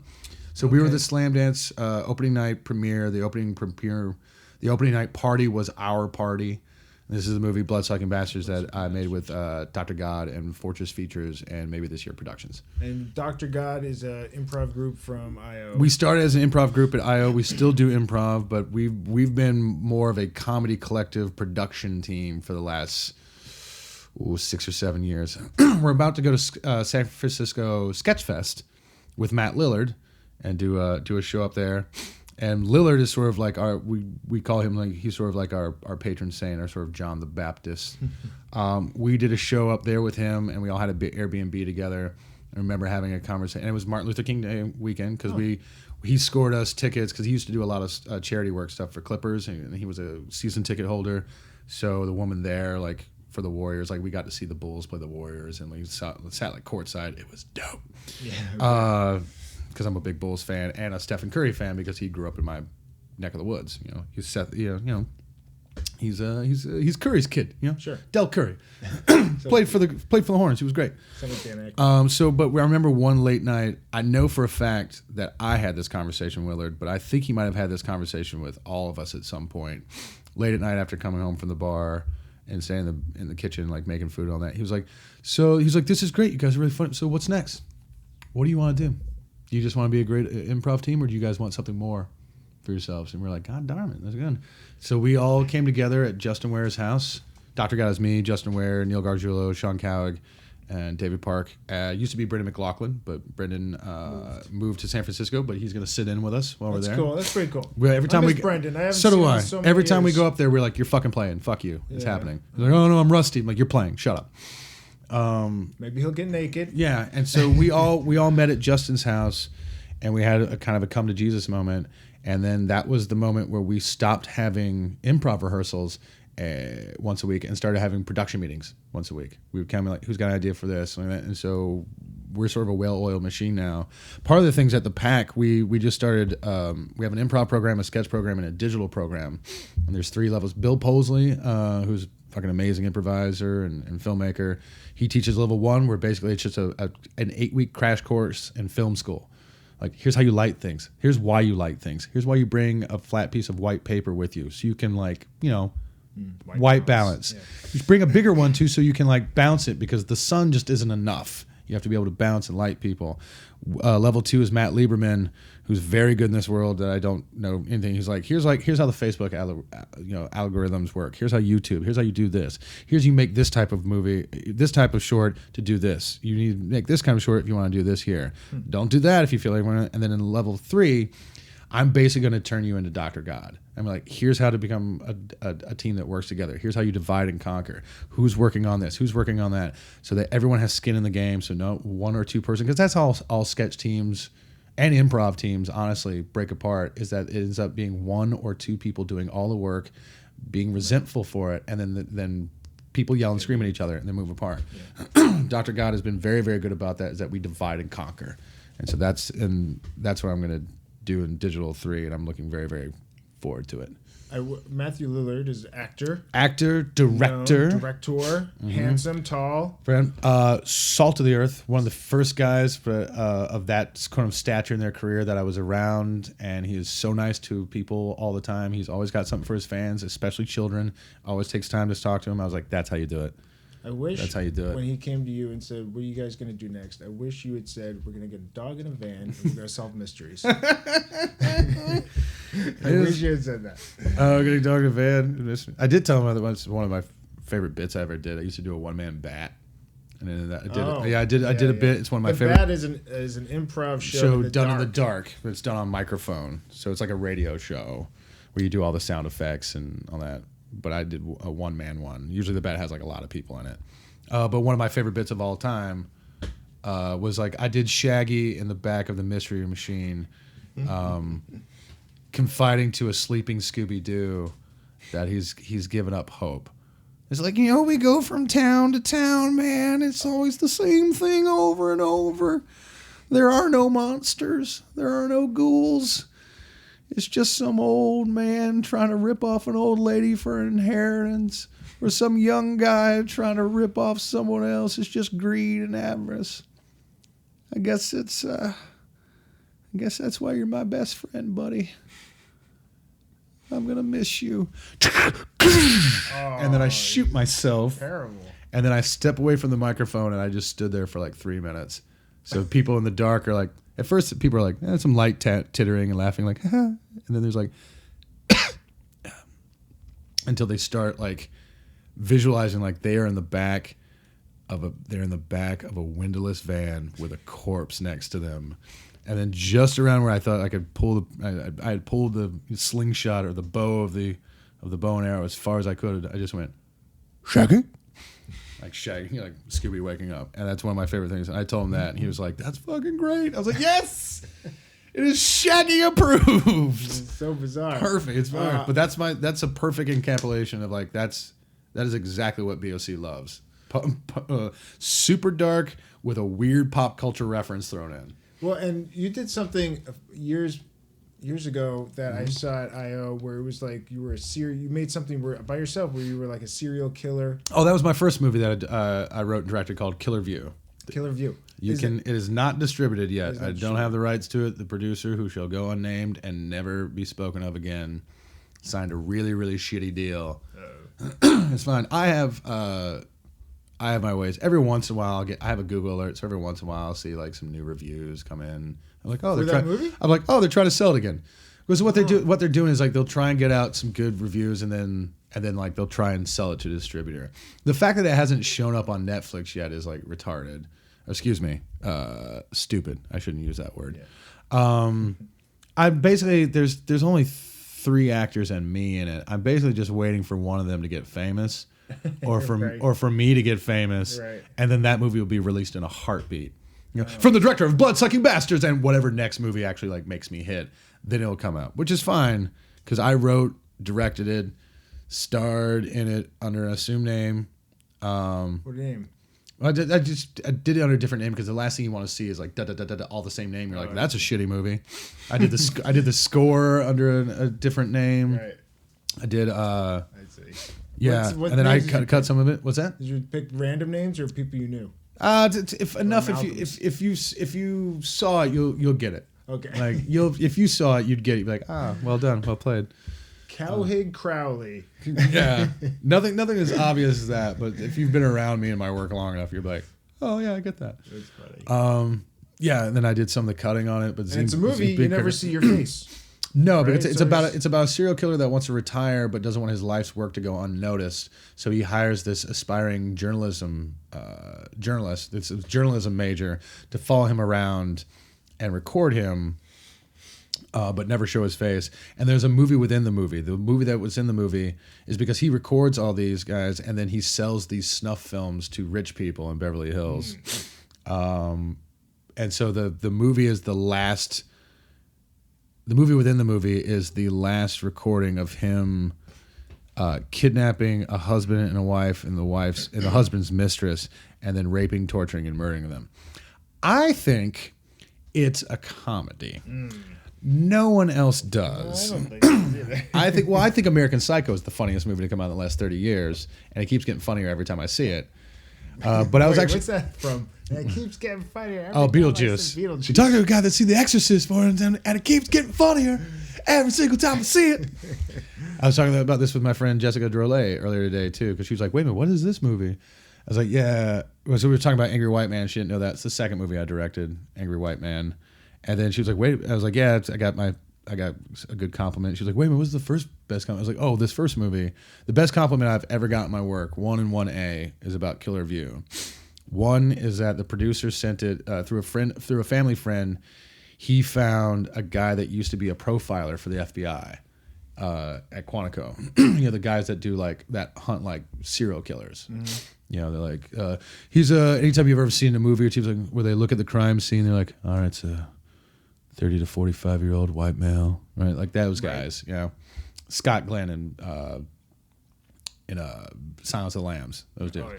He found one of those guys that had retired and sent him a copy of the movie, and he watched it. And the guy's reply was, "That is the most accurate depiction of a serial killer that I've ever seen in a film." And then when the producer asked if he could get a quote to that effect to put on the back of the DVD box, he said, "Absolutely fucking not." Oh, well. And he was like, it made it very clear, don't ever contact me again. Oh. 1A was when he tried to sell it. I think he tried to package it at like William Morris, where it's like the idea of like, here's the movie, we'll remake it with a bigger budget, with bigger names. It'll be all your guys, your producer, and like then he was gonna be one of the producers.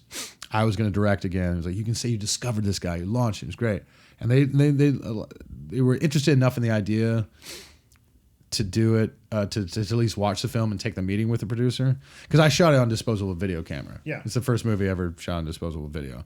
And then at the end of it, in the meeting, there was a big wig. There was a big agent at William Morris, who I will not say whose name it is. I know who it is, but I won't repeat it because I want to work again in this town. My producer sits down to take the meeting, and before anyone else speaks, this guy speaks first because he had the biggest juice in the room. He just went, "I just want to say that I'm here. But first thing, before we discuss anything else, I want to say that the man that made this movie is socially irresponsible. This is a how-to guide for how to be a serial killer." And I was like, that guy, and then the profiler, 1 and 1A. That is the highest compliment to my work. Jeez. I love it. The man who made this movie is socially irresponsible. And it's one of the reasons that me and Miles get along so well, too, is because both of us, hearing that, we'd be like, yeah. I wanted to make a realistic serial killer film. I love the idea, because I've been studying serial killers for a long, long time, for like over 2/3 of my life. Right. When you're fucked up and broken, you want to read a bunch of stuff about other fucked up and broken people to make sure that's not you. Okay. And then I also got really into the idea of like, is it nature or nurture? Because, someone like Henry Lee Lucas, who may have killed up to 700 people, he had a sister that had just as much of a fucked up childhood as he did. She did not grow up to kill a bunch of people. So I got very fascinated in that. Right. But it's the banality of evil that I find very interesting, and that I'd never seen done appropriately. Like when I went to film school, is because I didn't know what else to do. But when I really got into it, is that I realized if the movies I wanted to see, no one else was making, I had to make them. Right. If I wanted to see this movie. And so I did that with my first film, and I feel very, very proud of it. Very proud of that work. I can't wait for someone to actually get to fucking see it. Yeah. And meanwhere, you can watch Bloodsucking Bastards everywhere. On iTunes, Amazon. We're on Showtime right now. Every once in a while, I'll get a picture from someone. It's playing. Bloodsucking Bosses is what the cleaned up version is, because you can't say bastards and put it in Walmart because of Middle America. It's the same way. I did an interview for my. Is there a DVD that says Bloodsucking Bosses? Yeah, with a completely different cover art that I had never seen nor signed off on. When I was like, that's how it goes, isn't it? Who am I? I'm just the director. They don't feed. They don't need my one. Not yet. I'm holding out. I'm like, you should fucking send that to me. I should get one. I could probably get one from Shout Factory. They like us a lot. They like Dr. God a whole lot. We're trying to do other stuff with him too. But Bloodsucking Boss, my cousin Warren, who lives in Burma, where he's trying to like fix, the 50 plus years of civil war they've had there. Right. He just sent me a picture the other day of Bloodsucking Bosses with like all the bad language bleeped out. Also because it's a very religious country. He was like, "Oh, it's coming on." It's like, and it was on some channel I had never heard of, like Show World. It had nothing to do with Showtime whatsoever. Right. He was like, "That's on." He was like, "We watched it, and since the bad words were bleeped out or like bleeped over, I let the kids watch it, right?" And he's like, "And then check out this." And then the next day, they had a big they invited all their friends over to see the movie that their cousin directed, because the kids know me. I've met them a bunch of times, right? And so it's like all these. There's like 7 or 8. Like, so the two kids, my cousin's two kids, are half Irish and half Thai, and then it's all these other Burmese kids, and then like so there's like 8 or 9 of them watching my movie, which is really fucking cool. That's so to say, I'm like, that's how far wide it is. But yeah, you can basically get it anywhere. That is so funny. Yeah. Sometimes someone will send me a screen grab of like, hey, I was flipping through the channels to see what I could see. Look what I found. And it's like, it'll be like a picture of the. Well, of go hunt it out. Go watch. It's very funny. Please do. Very enjoyable. I mean, obviously, like the weird thing about working on it is like so how small this world is. The guys that were our stunt crew were the stunt crew from True Blood. Oh, is that true? Yeah, that's funny. And they were like, so then, and one of the guys was also a School of the Arts dude, and so we knew a lot of the same people. And then one of the girls was like, "Hey, I couldn't help it over here. Did you say your mom's from Ottawa?" Because I was talking to someone about my like family.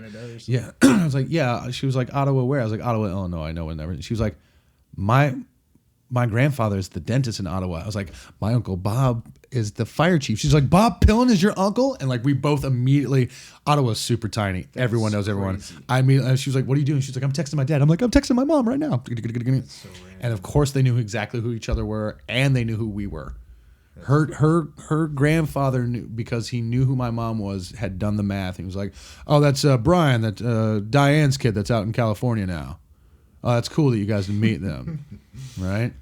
I was like, that's how crazy it is. And then so like once they realized, they're like, oh, we're doing this, like, oh, then you probably know my friend Debbie. And they're like, oh, we love Debbie. The world is this big, super tiny, teeny tiny. Well, last thing I want to ask you about is you and I did a show at I.O. that had a cast of The Real World. Oh God, that's right. I forgot you were in that. You and I. Do you remember what our plan was? Our plan. What was our plan? We talked about it ahead of time because I got roped into it. I don't know how did you get into it? I think you asked me. Did I? No. You or somebody asked me. I know I didn't ask because I got roped in the last second. I was pretending to bartend during the day while they were having their classes with Sharna. Maybe they asked me. Maybe they like cast. That's what they did. I think they asked you because the cast. I was on camera. The blonde, I cannot remember her name, but she was from South Carolina. She was so cute and so sweet and so nice and way out of her depth and element. Hollywood was not kind to her those 2 months that they were there. She was like, "Oh, will you please do it?" I'm like, "I'm in front of my boss, the owner of I.O., Sharna Halpern, and I'm on fucking camera. Yeah, I have to say yes." Shit. What was our plan? The plan was anytime the two of them were on stage together, we made sure that they looked like gods. Anytime you and I were in a scene with just one of the kids, we made sure that they looked the best. Anytime that you and I were on just stage together, we made sure that it was the bluest, most filthiest shit we could do so it would never make it to air. Oh, we did? Yeah. I don't remember that. We will get cut out of this. We don't want any part of this fucking... We basically were. Yeah. I mean, I don't know if you saw it. But no, I saw it. We got like quick clips... in like a frame. Yeah, it was like EJ Brian. I was like, that's enough. That's enough. They would like invite us back to the house. I was like, no. Oh, I didn't get invited. No, I would have gone. They loved Crowley too. They would always invite Crowley back. He was like, no. And he was like, I know that's gonna be. He's like, where I'm gonna go to the. He was like, I thought about it. Like me and fuck all the girls. No, me and DeBose. We thought about it for a second. Maybe go check it. It might be cool. And then we were like, because those kids were hard partiers. They drink. One of the guys, unfortunately, died from an overdose. Went to celebrity rehab. Joey. Yeah, it was a nice guy. I've talked to him. I talked to him many times, and he talked about like, God, the fucked up family life that he had. Like he had younger sons, and his mom was an alcoholic and a cocaine addict. And he talked about calling social services on his own mom, like begging them to take his younger brother and sister out of there. He was like doing so many steroids at the time. I was like, oh, kid, you're broken. Absolutely, I will stand here and talk to you. I remember talking to him at I.O. and he was like, I was like, so how's this going? He's like, I want to get out of it. I go, oh. I couldn't believe he made the background check, and he was like, he lied on it. That's what it is. That's because it was like they would never, if he had those problems, if they knew they had problems, they wouldn't let him on the show. He lied on his application. He goes, they want me to go to rehab, and I go, oh.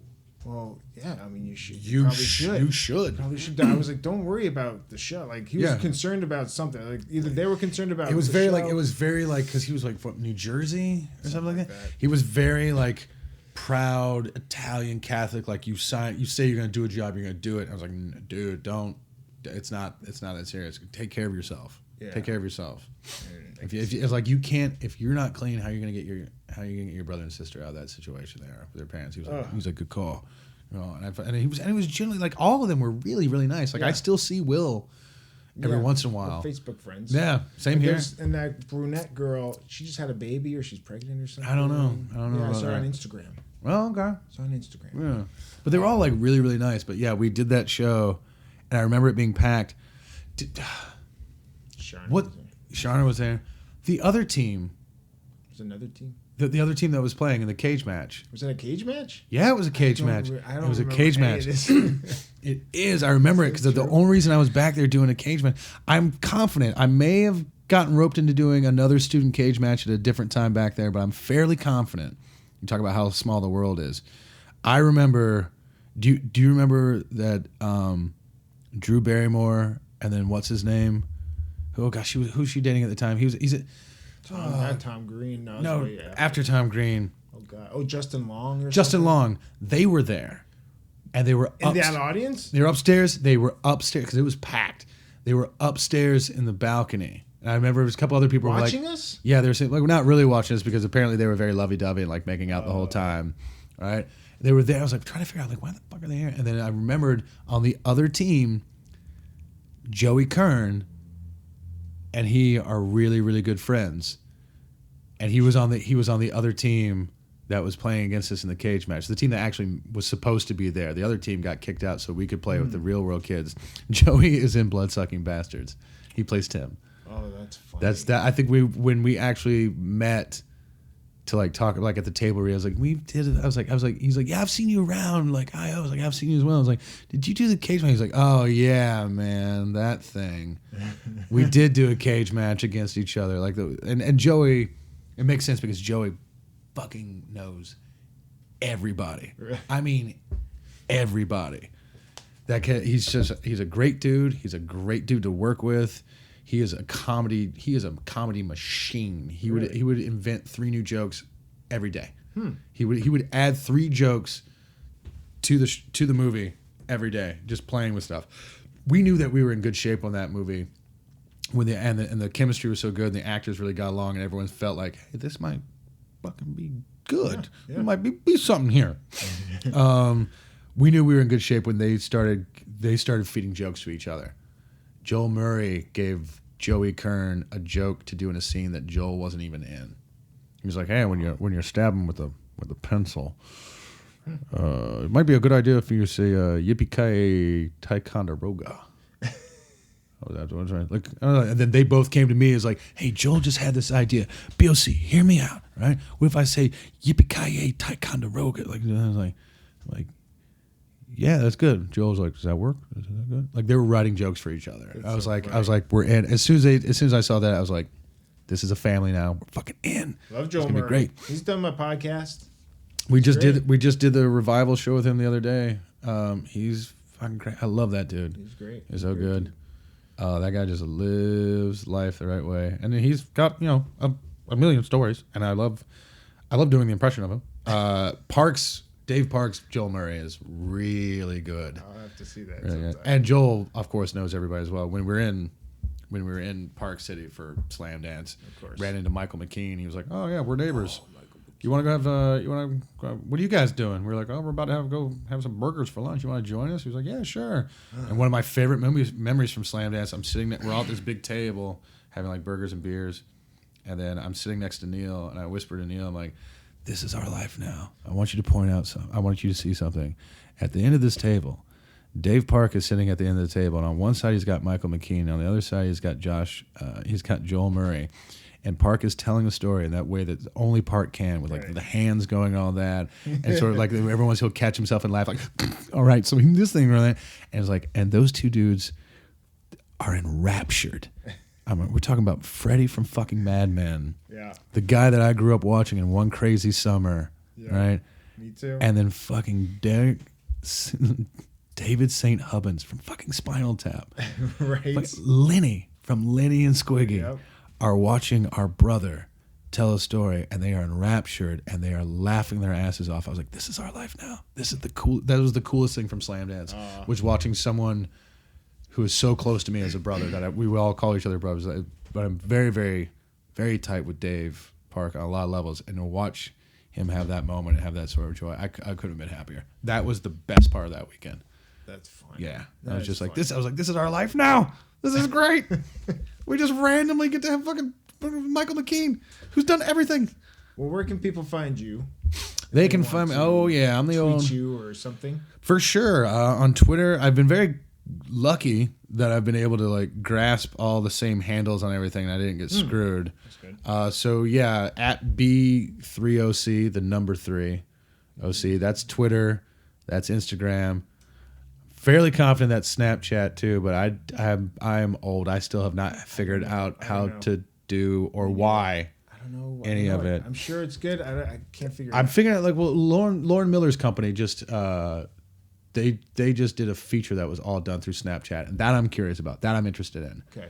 I want to figure out how they do it. Hockey's doing something with Yeah, and I think so is TV. Emily Candini. Like she's Okay. got something going on with them, like a talk show that she's working on, Okay. which is great because I love her. But also it may go away tomorrow, and I was like, so those are that, and then on Facebook I have Improv 1-to-1. That's my coaching thing that I do, where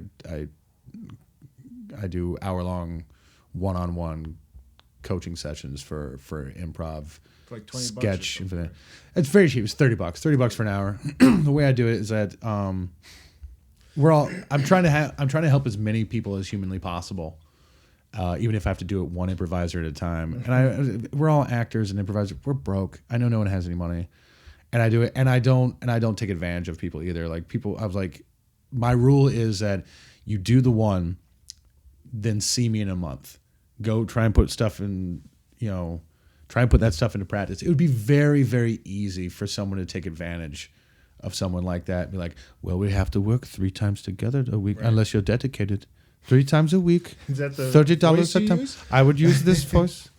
I just feel untrustworthy. You got to work with me 3 times a week, $30 a no, time. is that Trump? That's the untrustworthy voice now. But I'm like, no, you got to put that into pressure on that, and then you put stuff into practice. Think about it, and come back. But a good, that's pretty much a good portion of that. And then I'm doing some stuff with that, where I'm actually working with another guy that we're going to start doing that a little bit more involved, a little bit larger, and trying to do it, do an online version of it. All right. Yeah, which I've beta tested it a couple of times. I'm pretty happy with the way it worked out. So I'm just trying to find a way to do it where it'd be helpful, where it'd be aesthetically pleasing, it'd be helpful, but also one where it would be helpful for the people that do it, but also helpful for the people that are watching it. Because if you're out there if you're in Greenville, South Carolina, working with Harrison Brookie and those guys at Alchemy Comedy, and there's a guy in Idaho that has a small, like a small improv group that gets to play once a month at a barn, or in a brewery, in a bar, or somebody in Wisconsin, all that, and they can go and watch this little assembled clip of people doing one-on-one and go like, that's me. I had the exact same issue with that. Or like, I can see now in practice how it's being done. Oh, okay, that could be helpful for me. And hopefully the idea then it will just become self-sustaining. Not like I'm not looking to make money off of it. This is definitely a side project. I'm not looking for this to be like my legacy. Yeah. But if people can watch it and see that it works and see that stuff can then work for them, that they're not alone, that there's someone in Greenville, South Carolina that's feeling and struggling with the same thing that they are, how much better they'll feel about their own work. And then those people would contact me and said, hey, I saw that one you did with, Alan and Thea. Can you do one with me? Here's who I am. This is where I'm from. That's cool. And then just It's so a really on and so interesting forth. Idea. Yeah. I don't know if I've heard of it before. It's really interesting. Yeah. And then it's the kind of thing too of like, if we always lament in improv that it's a double-edged sword. On the one hand, the history is so young that you can go talk to Kaki, who was there when they invented the JTS Brown. You can talk to Miles, who was there when they invented the deconstruction. You can't go and talk to the guy that invented pointillism. Right. You can't talk to the guy but on the flip side of that, we are so bad at documenting, and thank God for Kevin Mullaney and the Improv Resource Center, because he's in the Improv Wiki, because he's doing a good job trying to hold that. I think I just saw the other day where Kaki laid out all of, because Jill Bernard was like, does anyone have the history of close quarters? Like how it happened? Khaki, TJ? Of course, Khaki had all of his notes and put it in there. And Mulaney was like, can I put this in the IRC? We are so bad at documenting and preserving the work. Improvisers don't write stuff down. Yeah, and preserving the work in that way. Like I still have my notebook from January of 2004 when we started Bunny Squad rehearsal. Oh, wow. Keeping that, eventually I'm going to document this. This is a great way to document this and have it live there forever, so that when there's a 12-year-old kid who sees Whose Lines It Anyway on TV, or like however they get exposed to it, how we all get exposed to it, in whatever, sort of the biggest corporate basic way. And I don't mean that to be disrespectful. I love all those guys. Yeah. Then when they go to Google search it, or not, they all go and like YouTube down, like on that stuff, then it's there and it's documented. But it also, not only is it there with someone like me who has studied the art form and historically gone through and looked at all that, but also they're going to see regular people that look like them, who have the same questions and the same stuff. And I would love for this to become a resource more so than an income, right? Which is why I would do it. That's great. Yeah, I'm trying. Congratulations. Thank you, sir. Let's see what happens. And all your stuff that you're doing. We've improvised together a bunch of times. Yeah. I hope we get to do it again sometime. For sure. You were my coach. Free karate lessons. Oh, yeah. I was your coach for a little while. Yeah. That was a good team. It was a good, real good team. Levin O'Connor, Kevin McShane, Dave Holmes, me. That was the, you know what? I think, was that the first time I ever coached? That might have been the first time I ever coached. No way. Was it?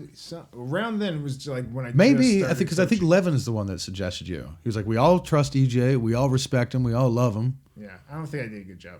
But I'm much better now. Yeah.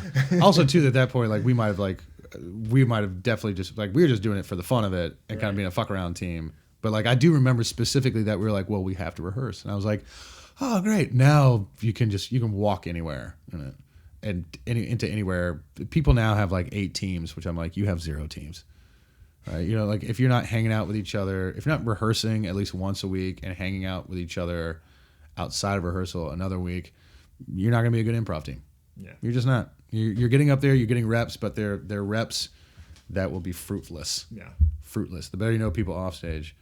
God, we haven't even talked about your show. Like your show, that you're famous, the one that you and EJ, Woody, you and Woody started that. Shooting the shit, yeah. Haven't gotten to Shooting the Shit.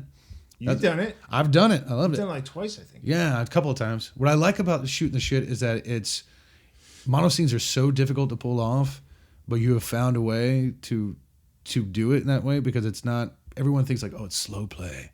So then I'm going to have to like be subtle and coy. And I'll say like this line and then wait 4 minutes. And it's like, yeah, slow play, grounded play doesn't mean the absence of point of view or wants or specifics and details. And you found a great way to sort of just make any person that is ever, because I've seen it a bunch of times too, anyone who ever did it is immediately relaxed.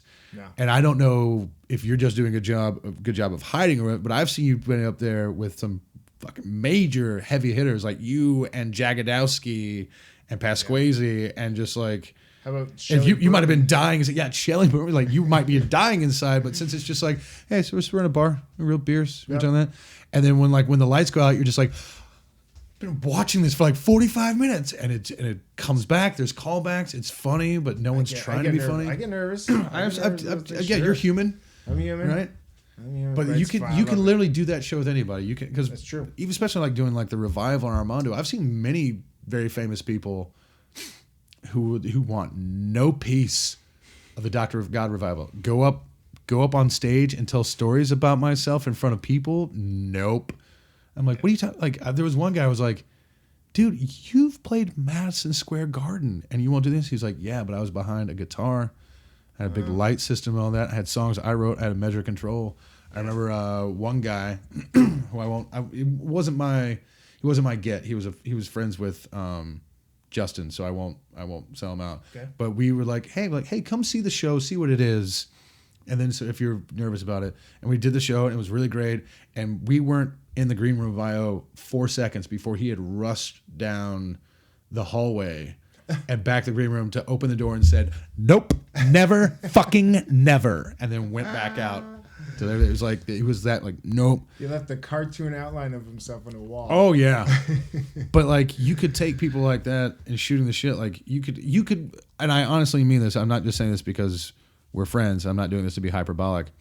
You could do that with like the biggest star on the planet. You could probably do that with like, I mean, Kevin Spacey's funny and he works on that. Brad Pitt's got a little bit of time, but you could do that with Helen Mirren. You could shoot the shit with Helen Mirren, and it'd be the funniest because it's just sitting and talking. Yeah. And it's an interview. They're so used to being on interview shows and that. Like, you could get the biggest celebrity on the planet who has zero improv training and get them to do a 45-minute mono scene that was brilliant, just from the way that you've set up that show. Like it's almost unfuckable.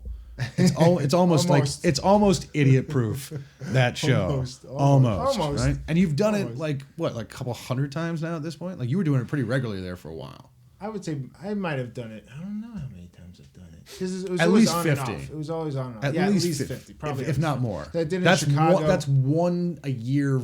Like that's 10 a year. I did for it 5 with years. Ryan Stiles in Seattle. I know. I saw that. That was so great. That was so great. I was like, he did my form. Yeah. He did my form. Yeah. It's so cool. It's like I said. It's almost impossible. Which is also great too because you've done it like, you know, like nobody's like me and Woody. You know. Yeah. That old so and so. That old son of a bitch. I see you there in Pittsburgh, Woody. I miss Woody. Yeah, the old lesbian softball coach. I haven't talked to him. Remember that bit? No, I did that to him a long time ago. I said as he got older and grayer, I said more and more you're just turning into a lesbian softball coach. I kind of pictured that. So every time I would see him in the bar, of course he would be sitting in the corner, before with him and Christian Leslie, and I would just come in like, so the girl's gonna make states this year or what? And he would just laugh and he'd be like, yeah, they're pretty good. And he would just go into the bit. I've been doing that bit with him for 10 years. The old lesbian softball coach. He's nailed it now. Yeah. Yeah, so you can do like that would be so cool for people like to see pictures of it like, oh man, you did it with Ryan Stiles? Yeah, I also do it with this guy. And that guy gets to like, yeah, Matt Walsh. You know, no biggie. No big deal. No big deal there. He's doing okay for himself. He's doing all right. Yeah, a lot of great people. He's got I don't know. He maybe have some Emmy nominations coming his way. Yeah. I did it with Mick Napier. Jesus. That was interesting. I didn't even know that. Definitely the dirtiest, most darkest. That's Mick shooting the shit that ever was. That's for sure. I'm sure. Like, what was his opening line? I'm sure it was just like, you ever fingered a dude and pulled it out and said like, yeah, it was like I fucked a baby, you know, just right at it, just pure annoyance style, right on. And I'm like, I'll just take a sip of my beer, do the old Jessica Young spit take.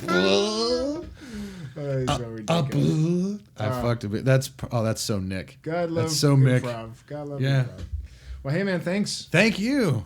It's been a long time. Whenever I do one of these, I'm always happy to do it. There's half of me that goes like, I'm like, oh, who am I? The Irish Catholic guilt like comes in, sure. And then afterwards, I like, oh, that was a lot of fun. And then I go back and listen to him like, God, fuck, all I did was fucking talk. Why don't you let someone else talk, O'Connell? Jesus, point. I know. I can be like, that's an interview. They didn't bring you on to like go like, so EJ, what's going on? Call an interview. What's with this new salt you're using over here? Let's see Himalayan salt. It's a good salt. It's a good salt. It's a good salt. Thanks, man. Thank you, brother. Go to the Pack Theater. Yes, packtheater.com. Have fun. Yay. And go take an improv class. Save your life. Maybe. There you go, folks. Thanks so much, Brian, for coming on and talking with me about all that stuff. I really appreciate it. And I'll do a few more plugs just to repeat myself. At EJ Scott on Twitter, at EJ Podcast, Running Blind on iTunes, Amazon, and Google Play. EJ Scott 1106 on Instagram. And subscribe to this podcast on iTunes, please. Leave some comments. Leave some nice comments, okay? Some nice comments. And listen to some past podcasts. There's a lot of great guests and lots of great conversations that we've had. And I have a bunch coming up that I'll be releasing soon, so subscribe and check those out as well. Thanks for listening. See you next time.